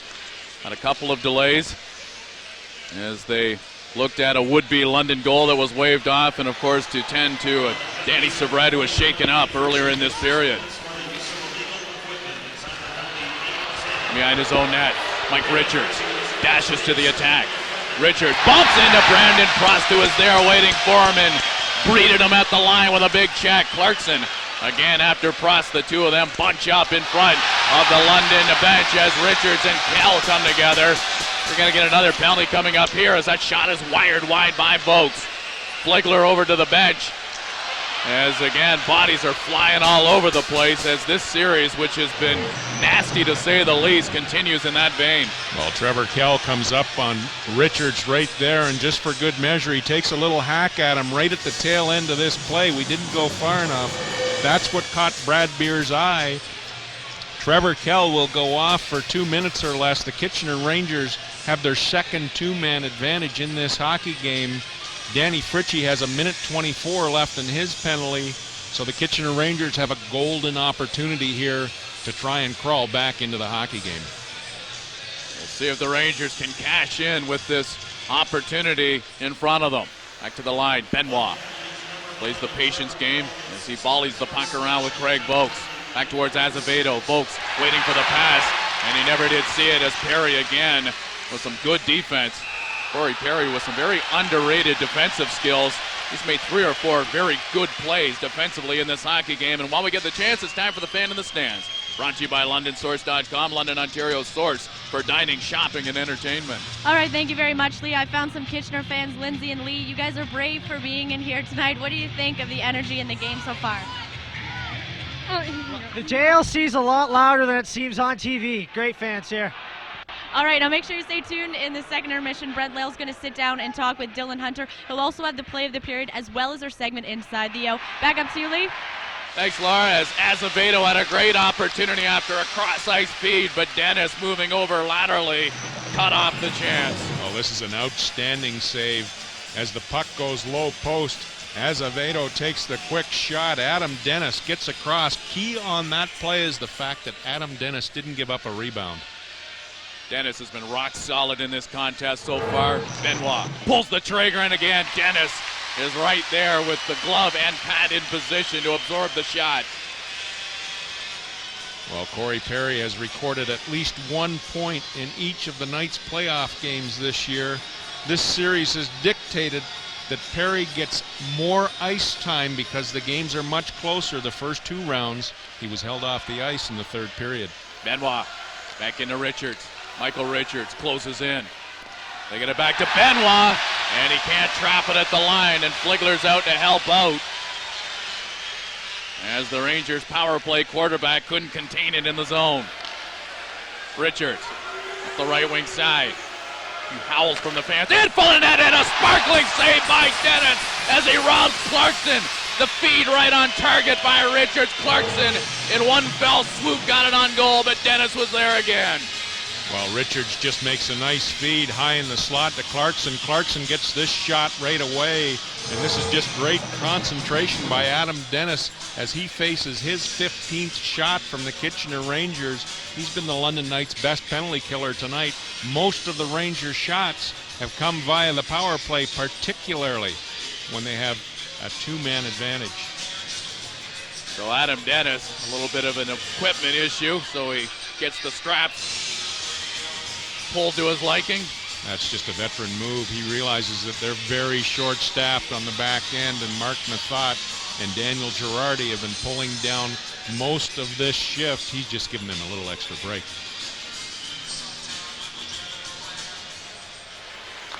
Now back to Benoit.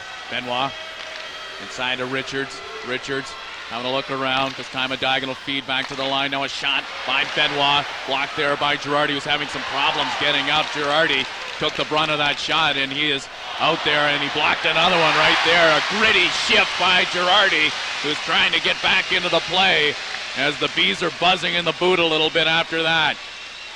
Now it's Richards gaining the zone.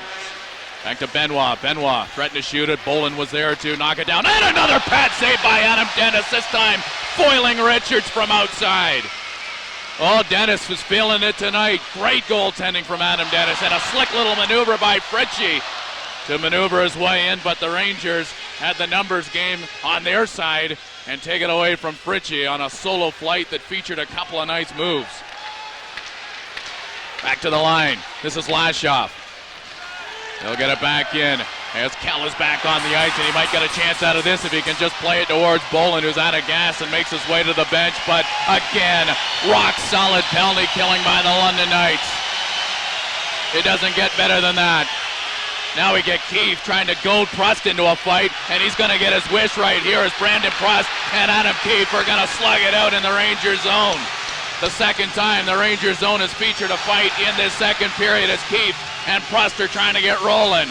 Both guys would love to get the helmets off. We'll wait and see if that happens as they came together. And this is familiar territory for these two guys. Prust and Keefe continuing on. Prust and Keefe as they fall to the ice. Prust on top of Keefe. Penalties to come right here. Well, this is the reason that the London Knights have a shutout so far this evening. Adam Dennis on top of his game as Richard slides down the back door, gets the shot away really quickly. It's labeled for that bottom corner, and Dennis with the pad comes across to make the save. As you can see, Adam Keefe escorted off. He's gone for at least 10 minutes. Brandon Prust makes his way into the penalty box. Adam Keefe could be called for the instigator plus a 10-minute misconduct on this play. Brad Beard down, making the call now and explaining it to Andre Benoit and Corey Perry.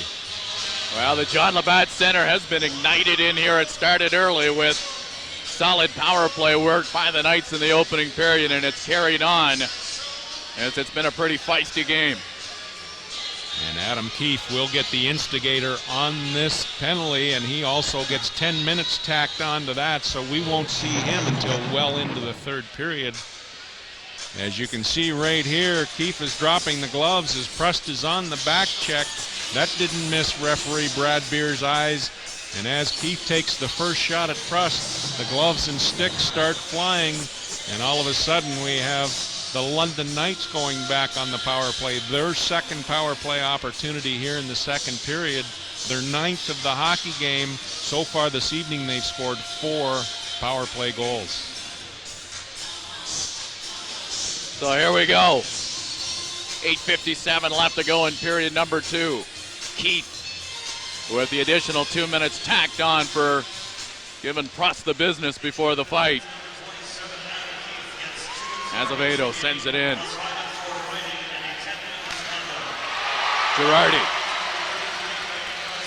back on the ice in good form after taking a couple of shots in the foot area not long ago in this contest. Balabik as Hunter retrieves a new stick. The other one broken at the top. There's Dennis. He clears it away for Perry. Dave Bolin in his own zone. Rink wide towards Hunter, who takes the pass. He bumped it up as he nudges it to the line. However, Kindle was there, and that play is nullified at the Rangers line. Perry into Fritchie. He's been dangerous in here tonight. He left it for Dave Bolin. He's got a trailer making his way to the net. In Girardi instead, a pass cross ice towards Hunter, and he just couldn't find the handle at the last moment as he's got Volabik on top of him. in the corner. Vlasic in no big hurry to let Hunter go as he throws him to the ice a second time. Vlasic wanted a penalty. Instead, the two of them come out of it unscathed. There goes Fritchie again. And a bouncing puck taken by Flagler as we get Vlasic coming in and lowering the boom again in behind the net. Well, Boris Vlasic is going to be fingered here as he takes the extra shot on Corey Perry after the whistle, and Vlasic and Dylan Hunter in the corner for the better part of that shift as Vlasic and Hunter traded spots up and down. Hunter loses the helmet. Daniel Girardi, a gutsy play about 2 minutes ago, blocking 2 shots and staying out there. I tell you what, there's going to be ice packs all over this young man tonight. As you can see right at the tail end of this play, Boris Vlasic comes in. He gives Perry 1 shot, and then he gives him the second one for good measure. He'll go off. It's often said that Boris Vlasic is a powder keg set to explode. And certainly on that play, you would expect that he's going to get 2 minutes for roughing. 47 seconds left in Adam Keefe's penalty. The London Knights' golden opportunity here. And there's a shot, and he scores! Danny Fritchie stuffs it under the crossbar, so the Knights make him pay. And it is 5-0 London. Well, Danny Fritchie records his second goal of the game as he takes a nice little feed here from David Bolin, gets the shot away quick and high, right over top of Eric Fligler's glove. And there's hats being littered all over the ice, possibly the spectators in the John Labatt Center. Well, there was some question as to whether one of the Hunter goals was going to be given to Danny Fritchie.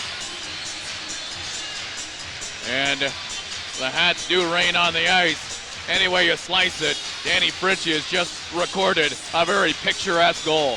And the London Knights record their 5th power play goal of the evening. They still have 1 minute and 56 seconds of power play time as Vlasic is still in the box. And Keefe's penalty is now up with the Danny Fritchie goal. We will check the official scoring on one of the earlier Knights goals credited to Dylan Hunter, but I think Fritchie may have 3 on the night. We'll check that during the intermission. Rob Schremp. Davis for the Rangers, along with Henderson. Bolin with an assist.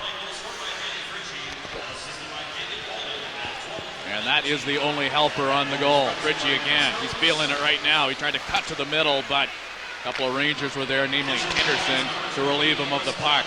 Back in the corner, Davis chases it down. Girardi along with Schremp.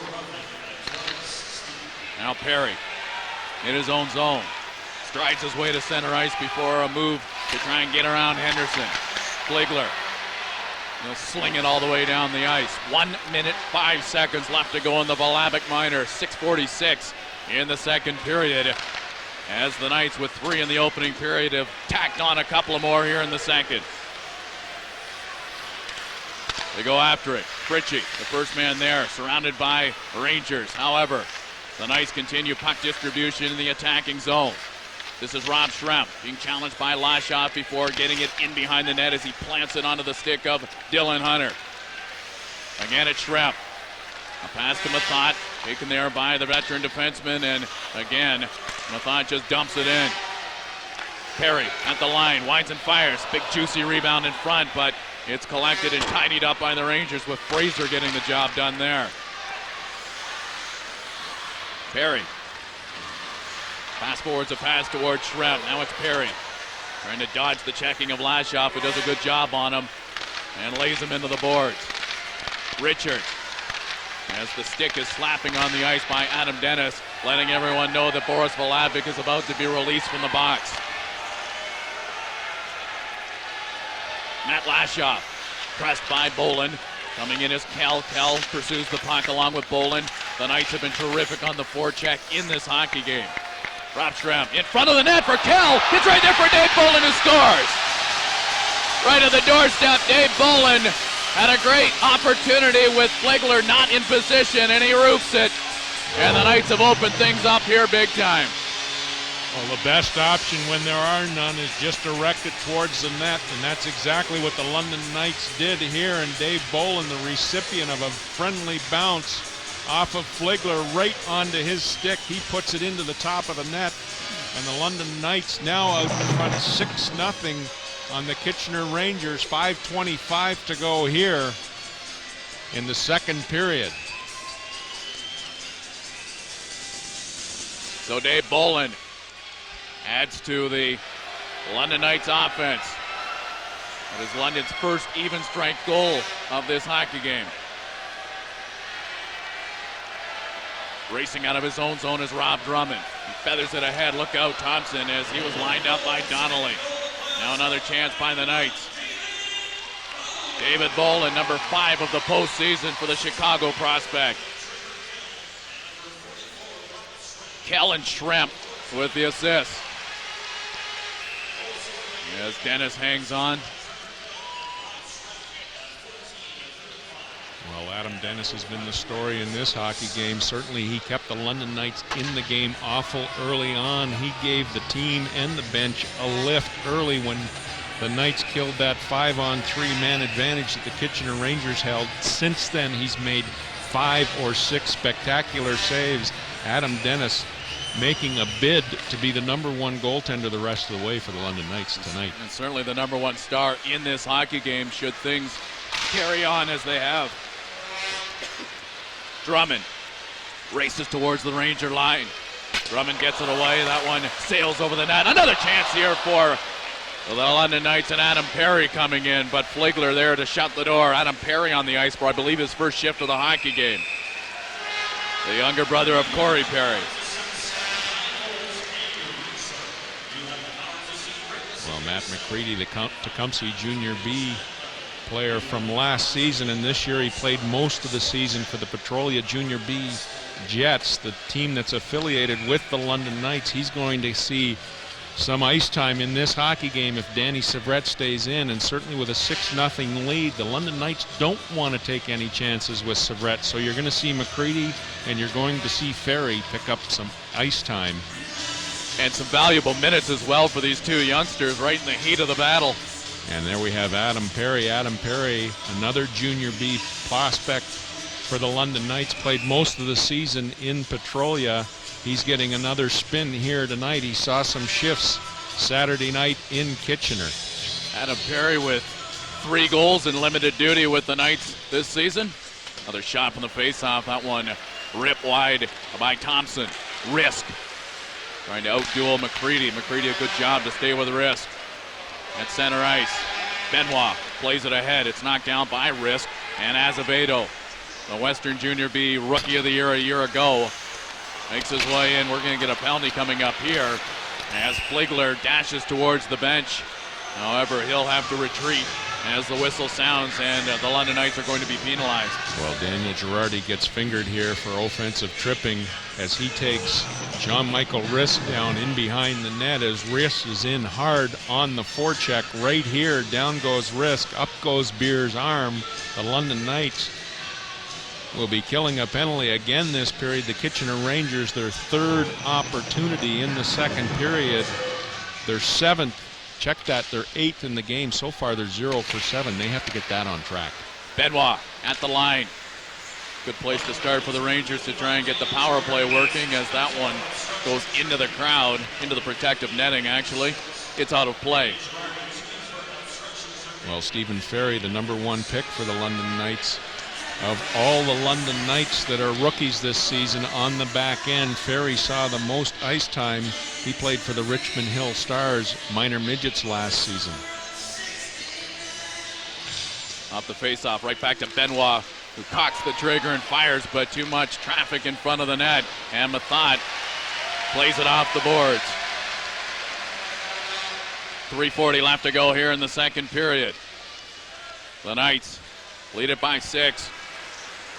Little opening presents itself for Boaks, who gets the shot away, and again Dennis makes the pad save. Benoit to the near side in Azevedo. Back towards Richards in front of the net. Clarkson camped out in front, but Dennis has it in his glove and will hang on with Clarkson right in his neck of the woods. Well, Mike Richards was rated the Philadelphia Flyers' second hottest prospect behind Jeff Carter of the Sault Ste. Marie Greyhounds in the Hockey News Future Watch edition, and certainly the Philadelphia Flyers are going to be well stocked with OHL graduates. Throw Stefan Rajishka of the attack into the mix as well. Now back to the line. Benoit to the near side. Richards with a shot, and that one glanced off the goalpost as Richards wired it from the near side. That had a lot on it and clipped the goalpost. Benoit on the look around, this time around to the other side where he finds Kindle. Kindle backs up from his man in front of the net. They continue to try and pepper Dennis in close as Brad Beer has identified a cross-checking minor in front of the net. Well, Azevedo, this is a post shot right here as Brad Richards gets that shot away quickly. It goes off the post behind Adam Dennis and out the other side.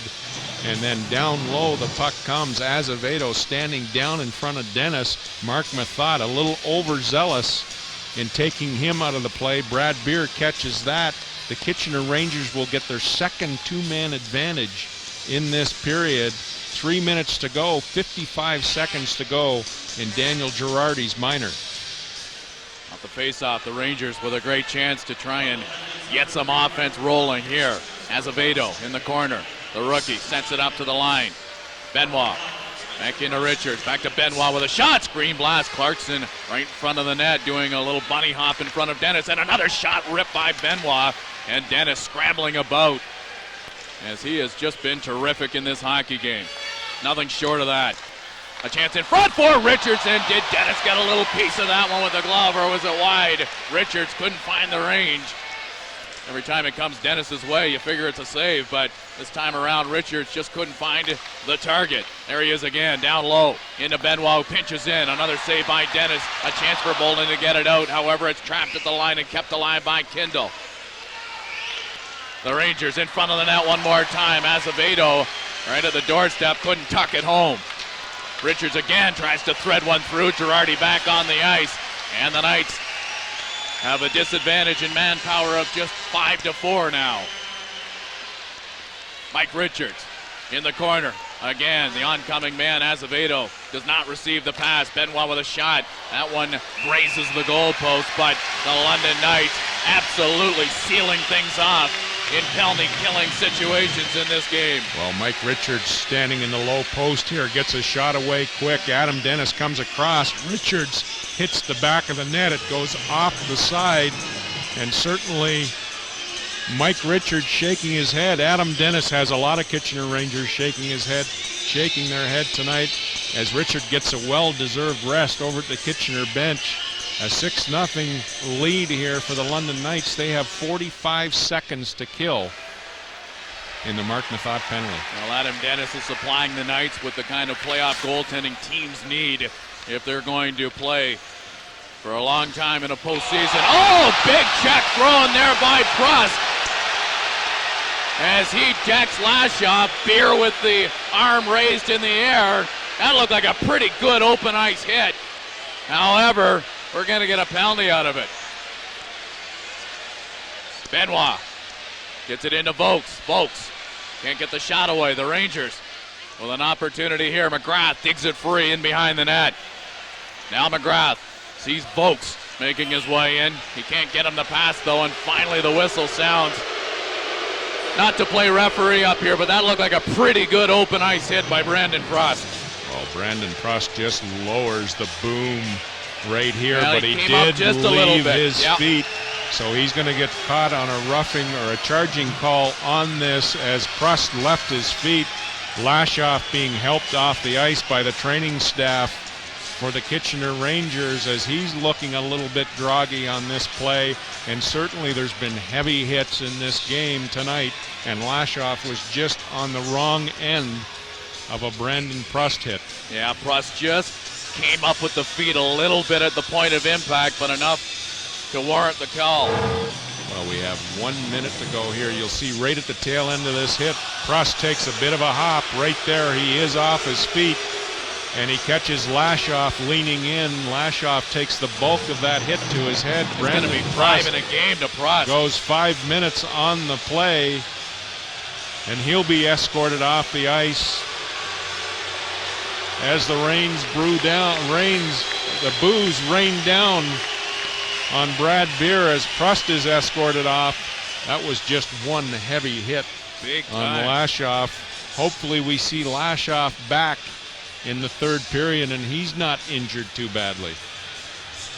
So two key defensemen, one for each side in their respective dressing rooms, Danny Savret and Lashoff.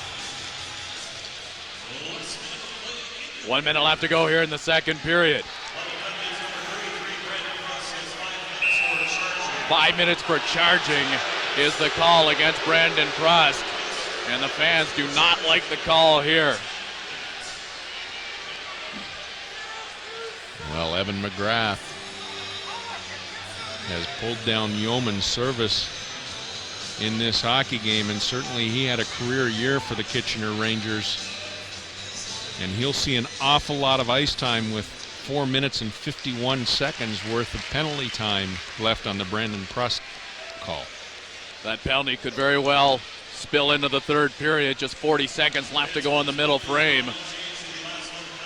Now a chance here for Benoit. We'll get it back to Vokes, into Benoit with Larman right in front of him, closing down his shooting lane. As we get Vokes back to Benoit with a shot. Nice job there by Larman to block it into the corner. Back to Benoit. Benoit with a shot. It rolls around a little bit, and it's dug free there by Mike Richards. Back to the line. Benoit returns it to Vokes. Vokes moves his way in, but can't get the shot through. Again, the London Knights are really sacrificing their bodies in here tonight, and another penalty is coming up here to London as this second period is drawn to a close. The London Knights lead it by a score of 6-0. Stay tuned for Brent, Leigh, and the second intermission right after this.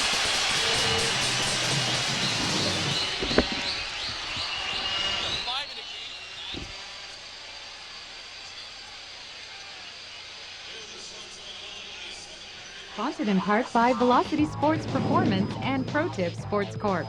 At Velocity, we can help make it happen for your child on or off the ice. Plan now for your children's summer vacation. Visit us online.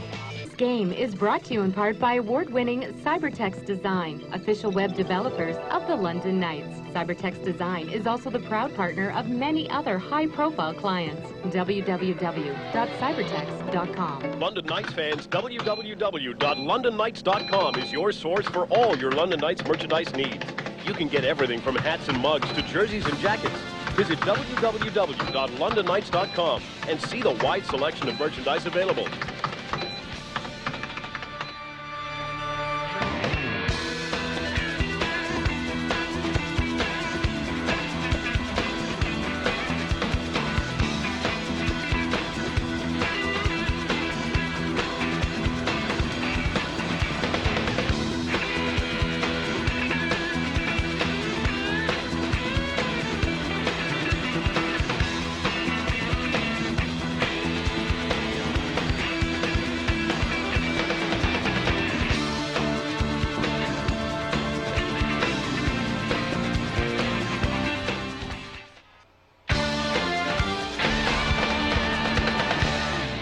Nothing Knights after two periods. I'm joined now by Dylan Hunter, and Dylan, it's turning into quite an interesting game out there. You guys scoring a lot of goals and a lot of chippy play, a lot of penalties. I think referee Brad Beer is trying to keep this under control somehow. Yeah, I think so. I mean, he knows there's bad blood between us and Kitchener, and we don't like each other very much, so I think he's trying to maybe calm the game down a little bit.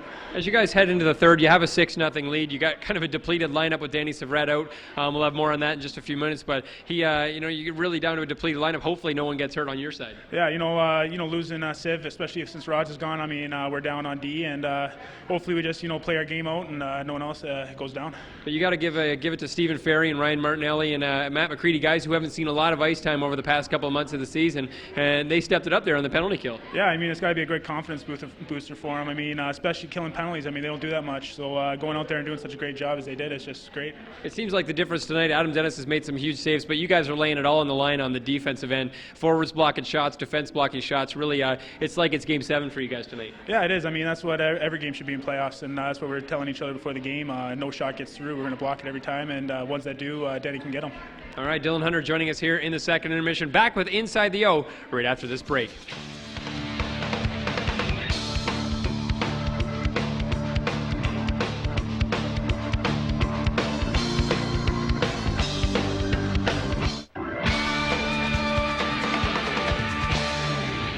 Well, thanks a lot, guys, for taking some time.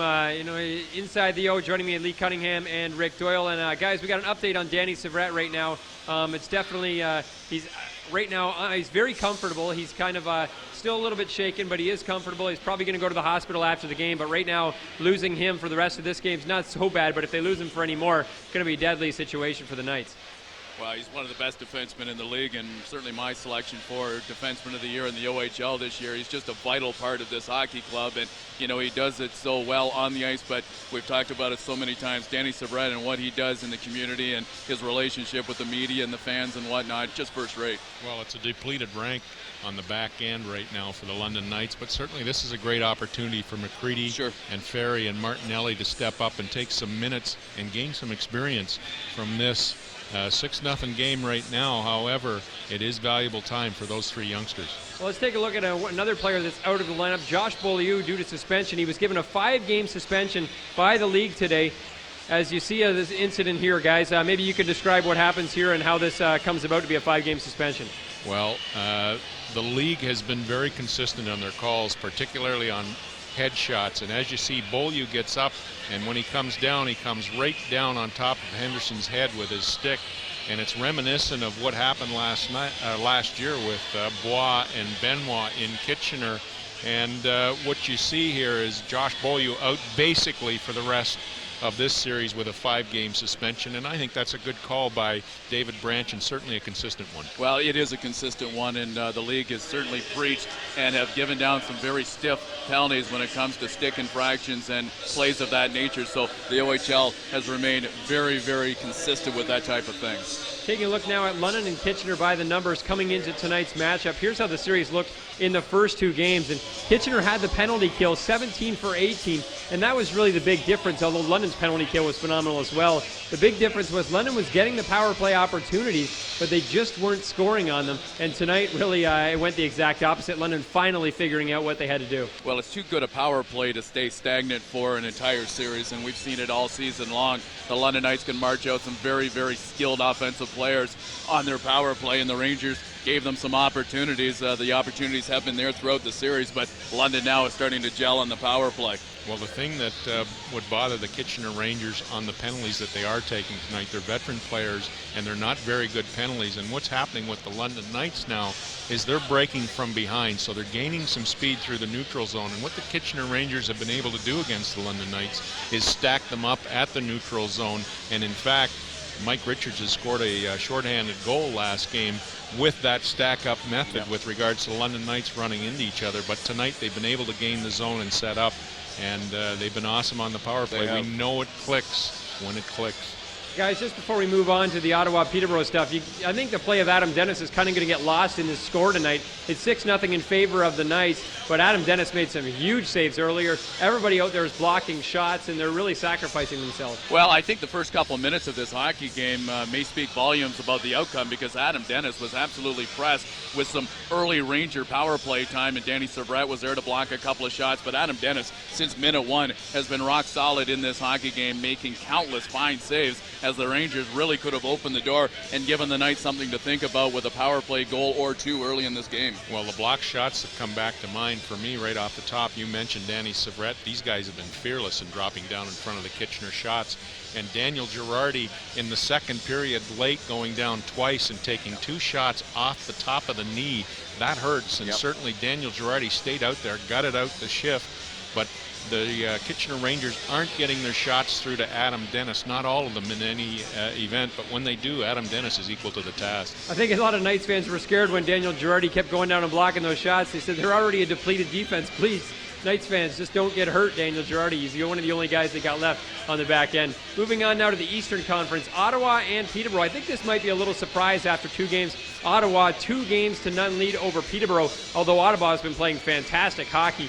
Shots favor Peterborough, but you see the big difference. The goals favor Ottawa. Danny Bottaccio with a shutout in Game 2. Yeah, Danny Bottaccio has been great, not only in this series, but certainly going back to the Barrie and Sudbury series. But, you know, the Peterborough Petes right now have been a little dry with their top scorers going into tonight. Liam Reddick's one of the top point producers in the OHL, held pointless. And when you look at Jamie Tardif and Daniel Ryder, Jordan Morrison, players like that, they've been held to just 1 point each for the Peterborough Petes. So the 67s are doing a great job. And we mentioned Danny Bottaccio, another area product from just down in Lambton County. Brad Staubitz has done a terrific job for the Ottawa 67s. He stabilized that blue line. He, along with Will Colbert, are their go-to guys. And you look at Chris Hewlett, the acquisition from the Oshawa Generals. He's been on fire and has been a great goal scorer for the 67s. So two very key acquisitions for Brian Kilray through the course of the year in Chris Hewlett and Brad Staubitz. And you can't count the Peterborough Petes out when they've got Dick Todd behind the bench. You know that Dick Todd is going to come back and do something to try and adjust the Ottawa 67's game right now. And I would bet dollars to donuts that Dick Todd is going to figure something out with regards to Brian Kilray. But if you're matching wits against Brian Kilray, that's a tough job right there. Well, guys, we're running a little long. As always, I'm sure you keep the fans updated on what's going on in the Ottawa-Peterborough game during the third period of play. Thanks for taking some time in Inside the O. Back with more in the second intermission right after this.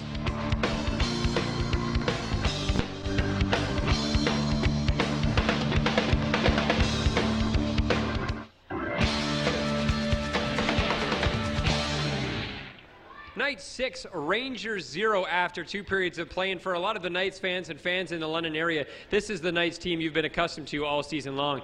Can the Knights figure out the Rangers penalty kill? Well, they've done it tonight, 50%, 5 out of 10. The Rangers have been very undisciplined. Both of these teams have taken a lot of penalties, but the Knights have figured it out. Eric Fligler struggled on a couple of goals early that the Knights had, and the Knights have just continued to pour it on throughout this entire game. But the Rangers have a chance to start the third with a 2-man advantage. Here's the play of the period. There was 3 goals in the period, but this was the play. Adam Dennis coming across and robbing the shot from the Rangers in the high slot. You see the great chance right there. Richards with the blast and a big save by Adam Dennis, keeping the Rangers at bay. He's pitched a shutout through 2 periods of play. The Knights really doing a fantastic job defensively, blocking shots, and Adam Dennis, everything he's seen, he's made the save. Let's take a look at the end of the roll scoring summary for the second period of play. Dylan Hunter scores the goal to start the period. The goal was originally credited to Dan Fritchie, but Dylan Hunter ends up scoring the goal. They've changed it after watching the replay. So Dylan Hunter has 2 goals. Then Danny Fritchie scored a goal, which everyone thought was his third, but the first goal, of course, was changed. So Fritchie has 2 goals on the night. And then David Boland scores the 3rd goal of the period, the 6th goal of the game. The London Knights score 3 times in the second to the Rangers none, and they lead 6-0 after 2 periods. Upcoming telecast on Rogers Television, the Knights and the Rangers, the crew from Kitchener, will bring you this game on Wednesday night at 7 p.m. And then Game 5 back here in the friendly confines of the John Labatt Center, 7:30 p.m. Game 5, the Rangers and the Knights. So Danny Savret feeling comfortable, not likely to return in this hockey game. So the Knights down a couple of defensemen will give their young guys a real good chance to step it up in the third period. Guys, take it away upstairs. Well, the London Knights out shooting the Kitchener Rangers at this point in the hockey game. The Knights have 15 scoring chances from the red zone. The Kitchener Rangers have 8 on the 23 shots that they've directed at Adam Dennis. Adam Dennis being equal to the task on all 8. He's been a standout in here for the London Knights tonight. And we have a goaltending change as Packwood goes in goal for the Kitchener Rangers in relief of Fligler, giving Fligler a night off after making his 9th straight start for the Kitchener Rangers. He starts this third period on the end of the bench and giving him a well-deserved rest before we go back for Game 4 in Kitchener on Wednesday night. So Packwood is in, as he was one of the under 17 goaltenders in Ontario over the holiday season, along with London Knights prospect Jason Guy. And Packwood hasn't seen any postseason action. This is not exactly the position that you want to come in as a rookie against the potent London Knights, firing 5 for 10 with regards to the power play. The Kitchener Rangers have a 2-man advantage for at least 2 minutes or less because there's 3:59 left on Brandon Pruss penalty. David Boland gets caught for tripping right at the tail end of that second period. He's gone for 2 minutes. And the Kitchener Rangers will start with Richards, Clarkson, and Davis up front. Drew Larman pulling the assignment up front for the London Knights to start this penalty. Adam Perry makes his way to the penalty box. Girardi and Mathot, the rear guards for the London Knights. And Benoit and Boris Valabic on the back end for the Rangers. Well, Mike Richards suffered a pelvis stress fracture earlier on this season. He's certainly not showing any wear and tear with regards to this series. He's been a standout. 3 of the 5 goals that the Rangers have scored in this series have come off the stick of Mike Richards. No doubt about it. Richards with a nice move to shake Larman as he makes his way in. Richards back to the line into Valabic. The towering defenseman hands it off to Benoit. Back into the corner, they return it to Benoit. Valabic with an opportunity instead, a pass back to Benoit. Now Valabic prepares to fire. He gets it away. Dennis with a pad save as the puck springs all the way back to the line. Now Davis with a chance with Clarkson again, stuffed in front of the net, but Clarkson has been shoved aside and kind of nullified back there. He's been a presence. However, he's just not been able to convert anything in front of Adam Dennis. Richards makes his way in with some stick handling. Back into Benoit. Benoit again has Valabic. Valabic can't shoot it, maybe Benoit can. Benoit has the puck jump over the blade of his stick as he prepares to shoot again into the corner. They get it into Davis. Right back to Benoit, now a shot. That goes off Mathot. And a low percentage angle shot off the stick of Richards does not funnel through. Back to the line, good feed by Richards into Benoit, and he ripped that one wide of the target as he closed in after a great diagonal pass off the stick of Richards. Back into Valabic, who winds and fires again. Dennis is there as he darts out the leg with authority. The Rangers continue to press as they have power play time to open this third period. Not once, but twice. Only 3 London defenders on the ice. Valabic with a shot, stick save made in front of the net one more time. Dennis has that one pinball off his pads, and Kell finally bounces it into neutral ice. As we have Boland prepared to step back on the ice. Well, 11 seconds left in David Boland's penalty as we see David Clarkson make his way over to the Kitchener Rangers bench. Clarkson sets up right in front of the net. He tries to get some traffic down low in front of Adam Dennis. He's been right down there in 2 of the 5 goals that Kitchener Rangers have scored in this series. Effective at standing in front of the net. Greg Folks stick handles his way into the zone. He left it there for Risk. The Rangers waiting for Risk to get on track as he's been pointless in the playoffs. Now back on the ice is Dave Boland. It's right in front of the net. They jab away at it. And Dennis holds his ground and freezes the puck. Well, John Michael Risk, he comes over from the Saginaw Spirit earlier on this year. He's been snake bitten in the playoffs. He has not recorded a point at this point. Well, the Saginaw Spirit top pick from Northern Ontario. And behind the net, Mathot shovels it towards Drummond. All the way down the ice, off the back end. Kindle in full flight as he dashes out of his own zone. Kindle skating fluidly into the London zone. Now to the outside. Kindle has to go back in behind the net and sidestep his teammate Folks. We're going to get a penalty coming up here to Mark Mathot, who upends Kindle, who spins around. And Brad Beer has made the call, and Mark Mathot is going to the box. Mark Mathot gets his stick up a little bit high right there on Kindle as he goes right underneath the chin. Kindle goes down. Mathot will go off with 1:28 to go in Brandon Pruss penalty. The Kitchener Rangers will get their 3rd 2-man advantage in this hockey game. Now Foreman is making his way over to the bench after serving his penalty time after a scrap in the second period with Duco. The Kitchener Rangers have to get this power play on track. They're 0 for 11 in this hockey game. They've had several 2-man advantages And if the London Knights have their power play going, the Kitchener Rangers are going to have to match that the rest of this series. Girardi takes a body bump there. Azevedo stepped into him. Back to the line into Benoit. Benoit and Richards exchanging passes. Richards wires the shot, and that one sails over the net.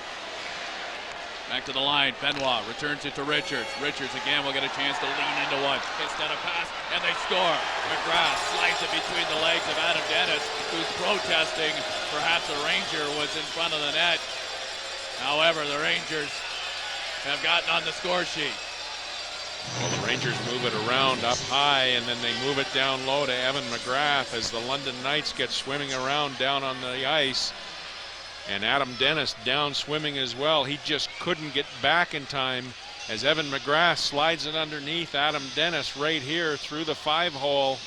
And the Kitchener Rangers have struck a 6-1 hockey game, 17:04 to go in the third period. 1:04 to go in Brandon Prust's 5-minute major. So the London Knights still killing a penalty. The Kitchener Rangers go to the power play for the 13th time this evening. So far, they've been 1 for 12. As we're ready to go here, Girardi will just drive it all the way down. Packwood makes the save. Benoit on the right wing side to Kindle. Kindle bodied on the play by Mathod. Now the Rangers are starting to play a little more physically as McGrath had a chance in the slot, but it's knocked down before it can get through. Benoit set things up in neutral ice. Ahead for McGrath, the goal scorer for the Rangers a couple of moments ago. Kitchener looking for a little bit more. 30 seconds left to go in the Prust major. Kindle, all sorts of trouble with Robbie Drummond's checking.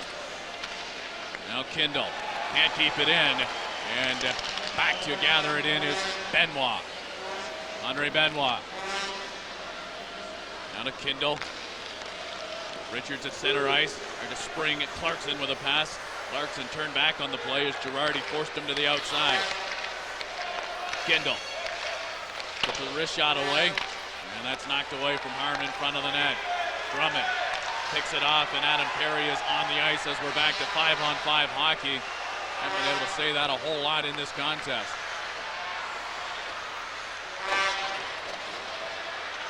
Again, it's Kindle, the puck carrier for the Rangers. Yet his pocket picked by Adam Perry, and the puck just slid a little bit too far for Perry as Kindle got a little lax in his own zone. Here comes Donnelly. Long pass Spitfire. He makes his way in with a high rising shot. And the Knights are trying to get it out, but the Rangers are in there trying to add to their goal total. They're down 6-1.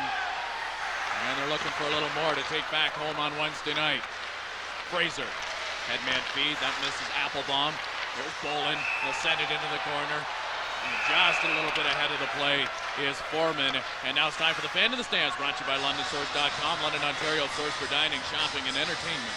All right, thank you very much, Leigh. I'm down here with Dennis Wideman, former London Knight. Now, you've seen what's been going on here. You played in the Western Conference Finals last year with Guelph. What do you think of the rivalry going on the ice tonight?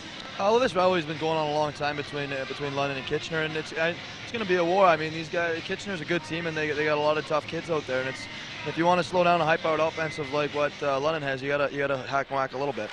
And of course, Memorial Cup, they're going to be there. How does that feel to kind of be just on the outskirts of going to Mem Cup this year? Well, I'm happy for the guys in the team. I mean, they've and the whole organization, Mark and Dale Hunter, have worked really hard to get to this point, and I was just happy to play here for 4 years. All right, well, it's good to have you here. Back up to you, Leigh. All right, thanks, Laura. Nice to see Dennis Wideman after a very, very good freshman season in the American League in Worcester. Now back the other way. Here comes Azevedo. Azevedo tries to dodge the checking Martinelli in tandem with Mathod. Knock Azevedo down, but wrist takes over. Azevedo back in behind the net again. He loses his footing and a glove to boot. Or was that Martinelli's? Yeah, Martinelli lost the glove in the skirmish. In behind the Ranger goal, Packwood plays it around. McGrath along with Risk. That's an offside play, but it's not called as Risk tried to straddle the line with the two of them crisscrossing. That looked like offside. Well, you You can see some of the younger players for the London Knights getting some valuable ice time as McCready comes face to face with Evan McGrath at the tail end of that play. And Kelly Thompson, he scored a winning goal for the London Knights on December 8th to tie that 29-game unbeaten streak. That was right in Kitchener. The stick that he scored that goal with is now housed in the Hockey Hall of Fame. There was some question as to whether Danny Fritchie had 3 goals on the night or 2 goals. It is a case where Fritchie just has 2 goals. Dylan Hunter also has a pair. There was some thought that maybe one of Hunter's goals was actually Fritchie, but no changes made. Fritchie with a pair, Hunter with a pair in here tonight.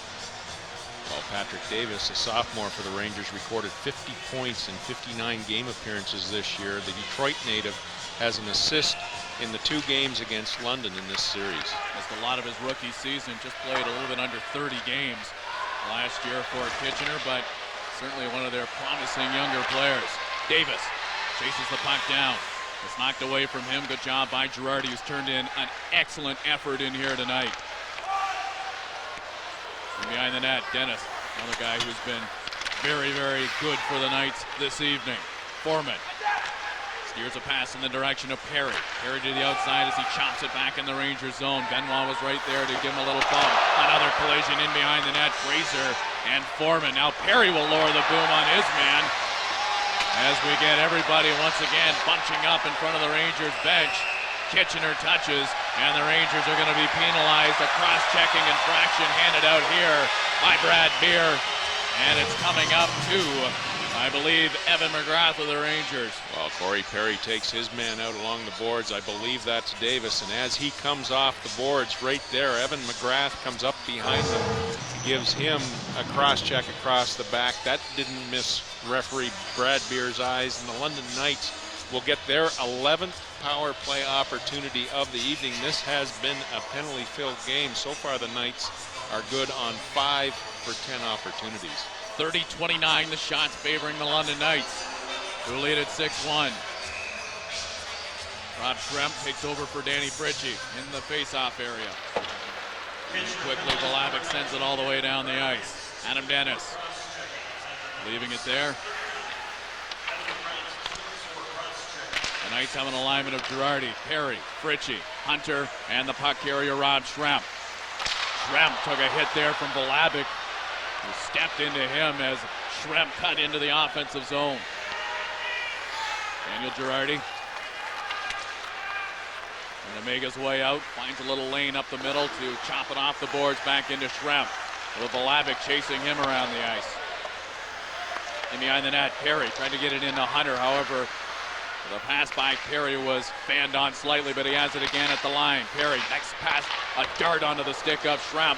Another opportunity for the London Knights here as they are in the Ranger zone. 1:07 left to go in the McGrath minor. Azevedo digs it free as he hunts it down on the sideboards and lifts it all the way down. Corey Perry advancing to center ice before handing it off to Fritchie. Fritchie rolls to the attack, trying to go outside on Kindle. Picked up by Rob Schremp, back into Girardi. Girardi sends it back into the corner where Dylan Hunter is stationed. They get it to Schremp. Now Schremp back into Dylan Hunter. Schremp and Dylan Hunter exchanging passes. Schremp has lost his stick on the play as Hunter tries to track it down in the Rangers zone, and Kitchener lifts it all the way back towards center ice. Davis steps into Girardi, and there to pick it up is Henderson and lob it down. 11:40 left to go here in period number 3. This is game 3 of the Western Conference Final. The London Knights and the Rangers knotted at a game apiece. Into the corner, Perry just ahead of Benoit to get it to Fritchie. Danny Fritchie wires it through the crease area, but it's knocked down by the Rangers, and Henderson, who's got a man on the right wing side. That's Benoit in from his blue line position, but the play is offside as we get another chance to take it downstairs for the Fan in the Stands, brought to you by LondonSource.com, London, Ontario's source for dining, shopping, and entertainment.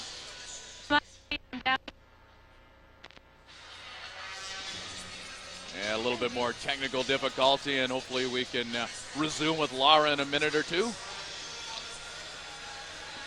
Well, the play is slowed down to a crawl here. The London Knights trying to throw a blanket on this hockey game. They don't need any more goals. 11:20 to go.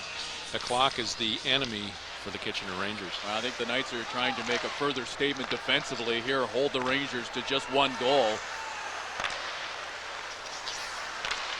Crisply onto the stick of Larman. And center ice, he pitches it in. They go after it. Vlasic along with Bolin. 4 men digging hard for the puck. Drummond is also in the mix.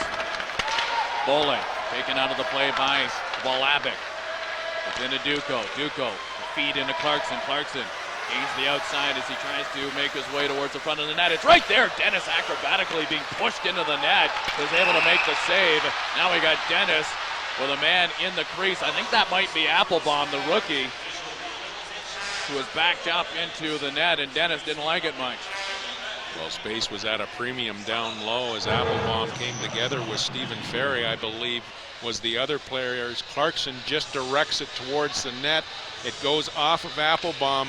Dennis gets the pad over and stacks it up. As you can see, Stephen Ferry probably trying to knock the net off of its moorings. And that's the end of that play. The faceoff will come outside because the Kitchener Rangers were in the crease. Adam Dennis, probably the story of this hockey game, certainly early on and on many power play opportunities. Adam Dennis, the best penalty killer on the ice for the London Knights. Yeah, there was no time for rust for Dennis tonight. He was peppered early and often by the Rangers in the opening stages of the hockey game as both players, Ferry and Applebaum, a couple of first-year men in the league, are in the penalty box. Fraser. Into Duco. Duco, poke check there by Drummond. Duco and Larman come together. As it's picked up by Drew Larman in his own zone. He kicks it to the blade of his stick and is on his way. Drew Larman, nice move to head fake his way around Kindle. Larman continues to work hard in the trenches. Down low, trying to get something cycled for the London Knights. He's out there with Drummond, working equally as hard. Rob Drummond.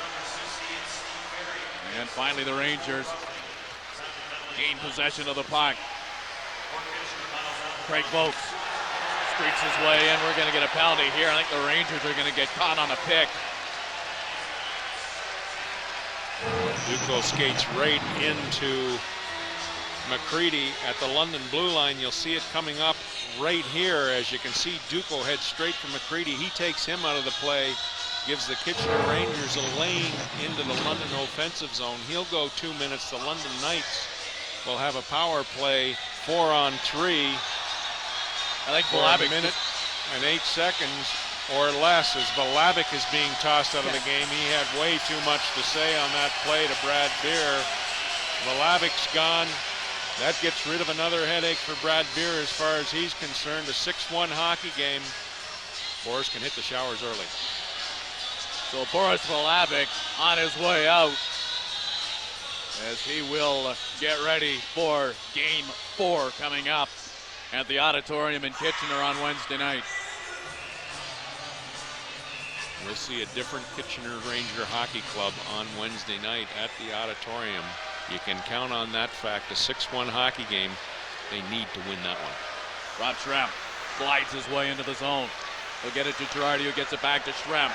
Schremp with that lethal shot of his. Instead, he tried to pass it across to Girardi. Now Schremp taps it off the wall. 10-minute misconduct taken by Vlasic to go along with the Duco minor. Benoit gets it down. Here come the Knights, led by Schremp. 6-1 the score, 9 minutes and a little bit left to go in the third period. Nice little move by Drummond to work his way past Benoit. Back in behind the net. Adam Perry out there working hard, but Pepe wins that one-on-one battle and lifts it high into the air as it bounces down towards Dennis. Now Dennis around the wall to his former Guelph teammate Daniel Girardi. Here comes Jordan Foreman. He's played with some spunk in here tonight as Ferry and Applebaum have been released from the penalty box. A thought at the line. Gets it over to Schremp. Brent returns it to Mathot. Mathot with a chance to wire that heavy shot from the blue line. And he got it away as it pops into the air but stays on the ice surface. It's tracked down by the London Knights and Rob Schremp. Schremp, little Sunday stroll in neutral ice, forcing the Rangers to try and chase him down. Back towards Foreman. Foreman in the corner with Kindle. Now Rob Schremp at the line. As Foreman trying to hit Bolin with a pass as he was in front of the net. Now Thompson digging for it in behind the net. Duco prepared to step back on the ice in a couple of seconds, and he's ready to go. Kelly Thompson with a pass towards Foreman, and he just couldn't gather it in as he just pinched in a little bit far. But Duco is back with some speed for the Rangers the other way. Henderson, the intended receiver of the pass, but the two don't hook up. 7.5 left to go in the third. Fraser with a shot from the blue line. Everyone after it in front of the net as Henderson tried to snap it, but it didn't get through. And we get a chance now to send it downstairs again, and it's time for the Fan in the Stands, brought to you by LondonSource.com. London, Ontario, source for dining, shopping, and entertainment. Thank you very much, Leigh. I'm down here with Dan, Dylan, and Greg. Now, guys, this is the 40th home game the London Knights have played. Out of the 39 games they played here at the John Labatt Center, how many times have they lost? One. You are absolutely right, one time. Now, all you guys watching at home, make sure you stay tuned after the game. We're going to have the play of the game as well as the Rogers Television 3 Stars. Back up to you, Leigh. All right, Laura, thanks very much. This is Martinelli getting some time here in the third period. At center ice, the Rangers get it as far as the London line. Larman, he's stickless on the play, but he boots it into the Rangers zone. That gives him an opportunity to grab his stick. Larman, right back to Mathot. They'll just flip it into the air. The Knights content just to dump and chase and let their forecheckers do their thing and keep the Rangers bottled up in neutral ice. Martinelli gets it in there, but a couple of Knights were trapped as we hear the whistle in the background. Well, we're not seeing a whole lot of Michael Richards. We're not seeing a whole lot of Clarkson. We're not seeing a whole lot of Benoit for the Kitchener Rangers as they send Benoit out on this shift. On the London Knights side, we're not seeing Dylan Hunter. We're not seeing Corey Perry. We're not seeing a whole lot of Danny Fritchie. Both teams resting players for Wednesday night. Which should be a great game. This series has been very emotional, to say the least. These two hockey clubs, very talented teams. The Knights had a stranglehold of the regular season series, winning all 6 games, but the Rangers, with a good victory Saturday night at their place, earned their first victory of the season against the Knights. Perry, little trouble with the puck. Good check thrown there by Thompson. Thompson and Keefe are going to go right now. You can see it coming all the way as Keefe drops the gloves. Now Thompson follows suit. The two of them in the corner. Thompson gets the right loose and is peppering him with some good shots. Keefe opened things up by jumping Thompson, and now Thompson is wailing away on Keefe. So Kelly Thompson wasn't sure he was in a fight initially, but when it came down to it, he did a great job against Keefe. Well, Adam Keefe, the heart and soul as far as the aggressive play goes for the Kitchener Rangers, picked on a tough hombre there with Kelly Thompson as Kelly Thompson does a little showboating at center ice. Adam Keefe, by the end of that fight, knew that he was in one as the two players come together right here. Kelly Thompson takes a big hit on Keefe. Keefe comes up, dropping the gloves, and away they go. And by the time this fight was all over, both had landed a couple punches. However, Kelly Thompson came on towards the end of that, as they'll both see 5 minutes at least for fighting with 6:36 to go here in the third period. So more penalties will be called. Brad Beer may need a reserve whistle before this one is done. It's been used an awful lot in here tonight. Well, before those 2 penalties were called tonight, Lee, we had 75 minutes in penalties called. This will get it up close to the 90-minute mark as Keefe is escorted off the ice. I'm sure that Kelly Thompson will be escorted off the ice next once Keefe makes his way down the cutway into the Kitchener Rangers locker room. So Keefe's night is done. Keefe gets the extra there. He gets 2 minutes for instigating that fight. He'll get 10 on top of that. Kelly Thompson will stay in the box. He got 5 for fighting. So the London Knights will go on a power play here, their third power play opportunity of the third period, their 13th of the game. So far, they're 5 for 13. Peter DeBoer, he felt the wrath of David Branch in his wallet today as he was handed down a $6,000 fine for words that he had to say about referee Hobar's work last game in Kitchener. And I think the words were horrendous. They weren't complimentary, as we have a couple of two-time OHL Coaches of the Year at their respective benches as Richards makes a rare appearance here in the third period to sit down in the box with Keith making his way to the cutway. 6.5 left to go in the third. 6-1. London leads it. Keith gets the instigator, as we mentioned. Thompson wasn't quite sure he was in a fight, but he responded quite admirably.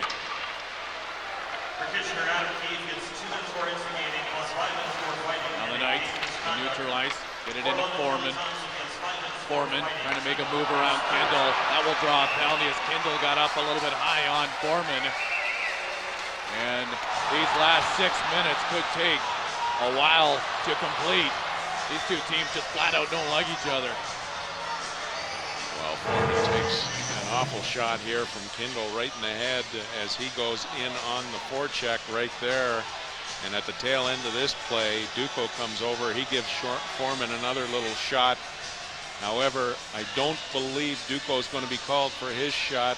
Kendall takes his spot on the bench right beside Michael Richards, who's in there serving Adam Keefe's penalty. And we said that Richards has sat down in this third period, and I think that's a wise move by both coaches, Peter DeBoer and Dale Hunter. They don't need their star players involved in the 6-1 hockey game that's a little bit on the chippy side with more than 100 minutes and penalties being called at this point. Of course, it was Perry and Richards at the end of game one that squared off, and I doubt we'll see a repeat of that.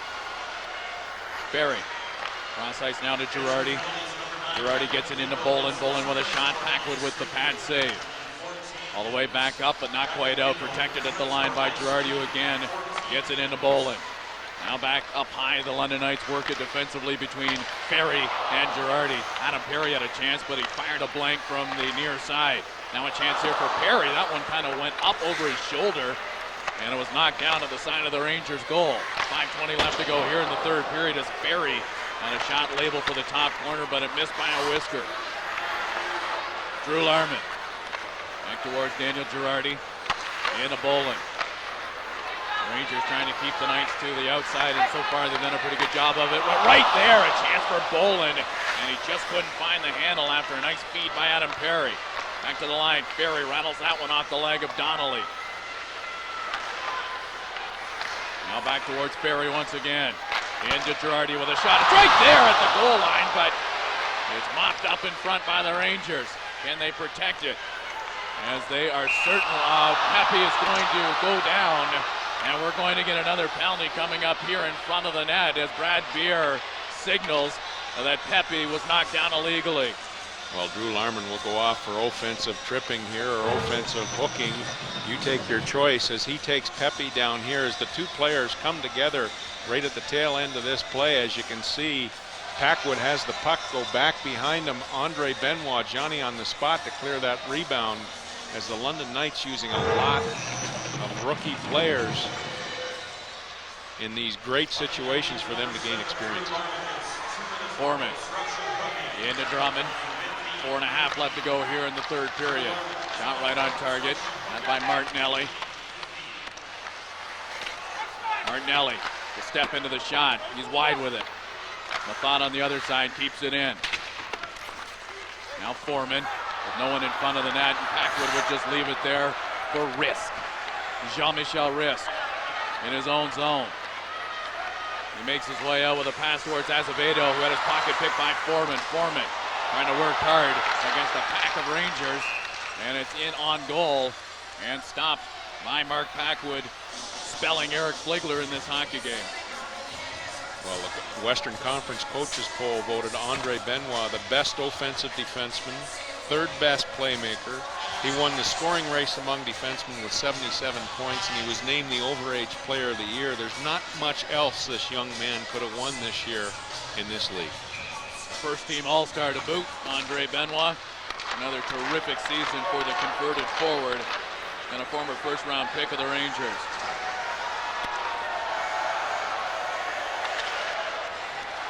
And behind the net, McGrath pinched against the wall by Mathot. Martinelli comes away with it, and he'll just knife it towards Drummond. 3 minutes and a little bit left to go in the third period. Evan McGrath gets it in behind the net. Henderson, he's worked hard in this series as he continues to try and establish something with McGrath. Henderson back to the line into Benoit. Benoit finds Kindle.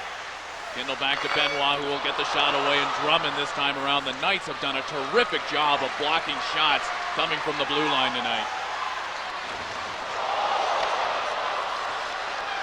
Here comes Benoit, picking his way towards the London line. 3 minutes and 10 seconds left to go here in period number 3. Haven't had an update from Peterborough and Ottawa in a few minutes. Maybe we can get one before the end of this hockey game. The 67's threatening to take a stranglehold in that series, up 2-0. And so far, unbeaten on home ice through the postseason. Here's Donnelly. Trying to feather it towards Applebaum. Applebaum forced in behind the net. Shot there, and it's knocked down. Rick, the London Knights have done a great job here in this third period after giving up the one goal of really clamping down defensively. As Larman has another opportunity. Hard work there by Larman. And the Ranger goaltender Packwood got back in time. The fans appreciate a workmanlike effort like the one Drew Larman just put forth right there. Now another penalty's coming up here as we get Beer signaling another violation, and maybe Big Donnelly's going to go. Well, Beer has fingered Donnelly as he'll go off, as these players are coming together almost on every shift now with sticks up, gloves up, hands up, arms up, you name it. Brad Beer could call a penalty almost on every stoppage in play. As we have 2:12 to go here. Donnelly off 2 minutes. He'll go 2 minutes for elbowing. And the London Knights will get their fourth power play opportunity here in the third period as the Peterborough Petes have come way back on the Ottawa 67s, now making it a one-goal hockey game. And a must-win for the Petes on home ice. And a chance in front of the net for Adam Perry. Jordan Foreman had a great chance as well, and then it pinged off the post and was right there waiting for Perry and Foreman. And Packwood covers up. Well, Ryan Martinelli gets the shot away. It gets through, and Jordan Foreman mops up the rebound. It goes off the base of the post right there and straight across the goal line before Packwood could get his hand on it. Well, we're seeing the future of the Kitchener Rangers, one would think, in goal in the third period here, as Packwood is seeing some playoff time to get him seasoned for future dates. Kindle back into his own zone. Haven't heard a lot about Dan Turple and what his health status might be. He was injured in the Erie series. The series the Rangers came back from 2 down to win in 6.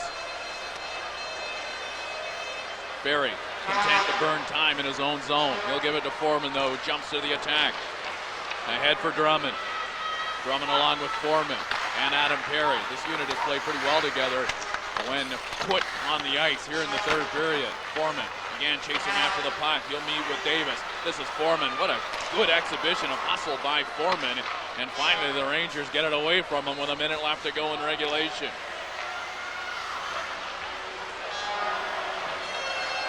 Nelly, 1 minute left to go in this hockey game. There's Foreman again, outnumbered by Rangers.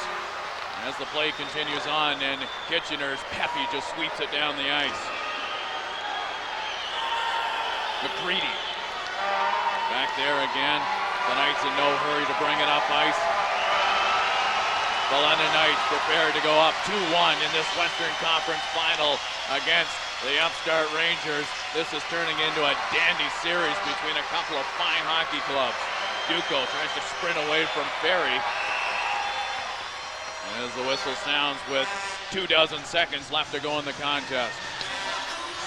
Adam Perry trying to break into this lineup. The Peterborough native, a 12th round pick for the London Knights, got up and played 10 games with the Knights this year from the Junior B Petrolia Jets.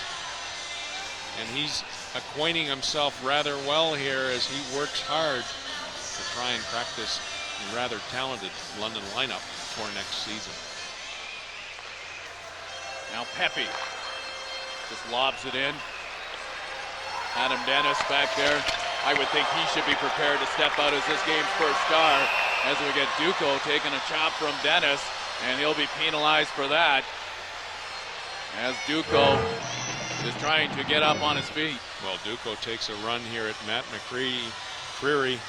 He puts him up against the boards, and as he skates out in front, Adam Dennis comes across with a chop right across Duco's wrist. Dennis will go 2 minutes for slashing on that play. McCready doesn't look any worse for the wear. Martinelli steps in the box to serve Dennis's penalty. 11 seconds to go here in the hockey game, and we've got to be coming awfully close to 100 minutes in penalties in this hockey game. Certainly has been one of the stories of this series. The penalty time for both sides.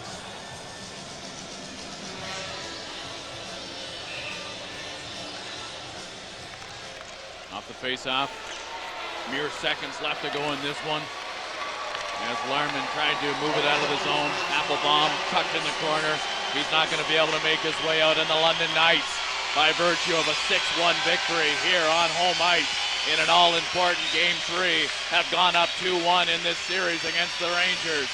Stay tuned after the game. Brent Leigh will get you caught up with the 3 stars and the play of the period right after this. Sponsored in part by Velocity Sports Performance and ProTip Sports Corp. At Velocity, we can help make it happen for your child on or off the ice. Plan now for your children's summer vacation. Visit us online. This game is brought to you in part by award-winning Cybertex Design, official web developers of the London Knights. Cybertex Design is also the proud partner of many other high-profile clients. www.cybertex.com. London Knights fans, www.londonknights.com is your source for all your London Knights merchandise needs. You can get everything from hats and mugs to jerseys and jackets. Visit www.londonknights.com and see the wide selection of merchandise available.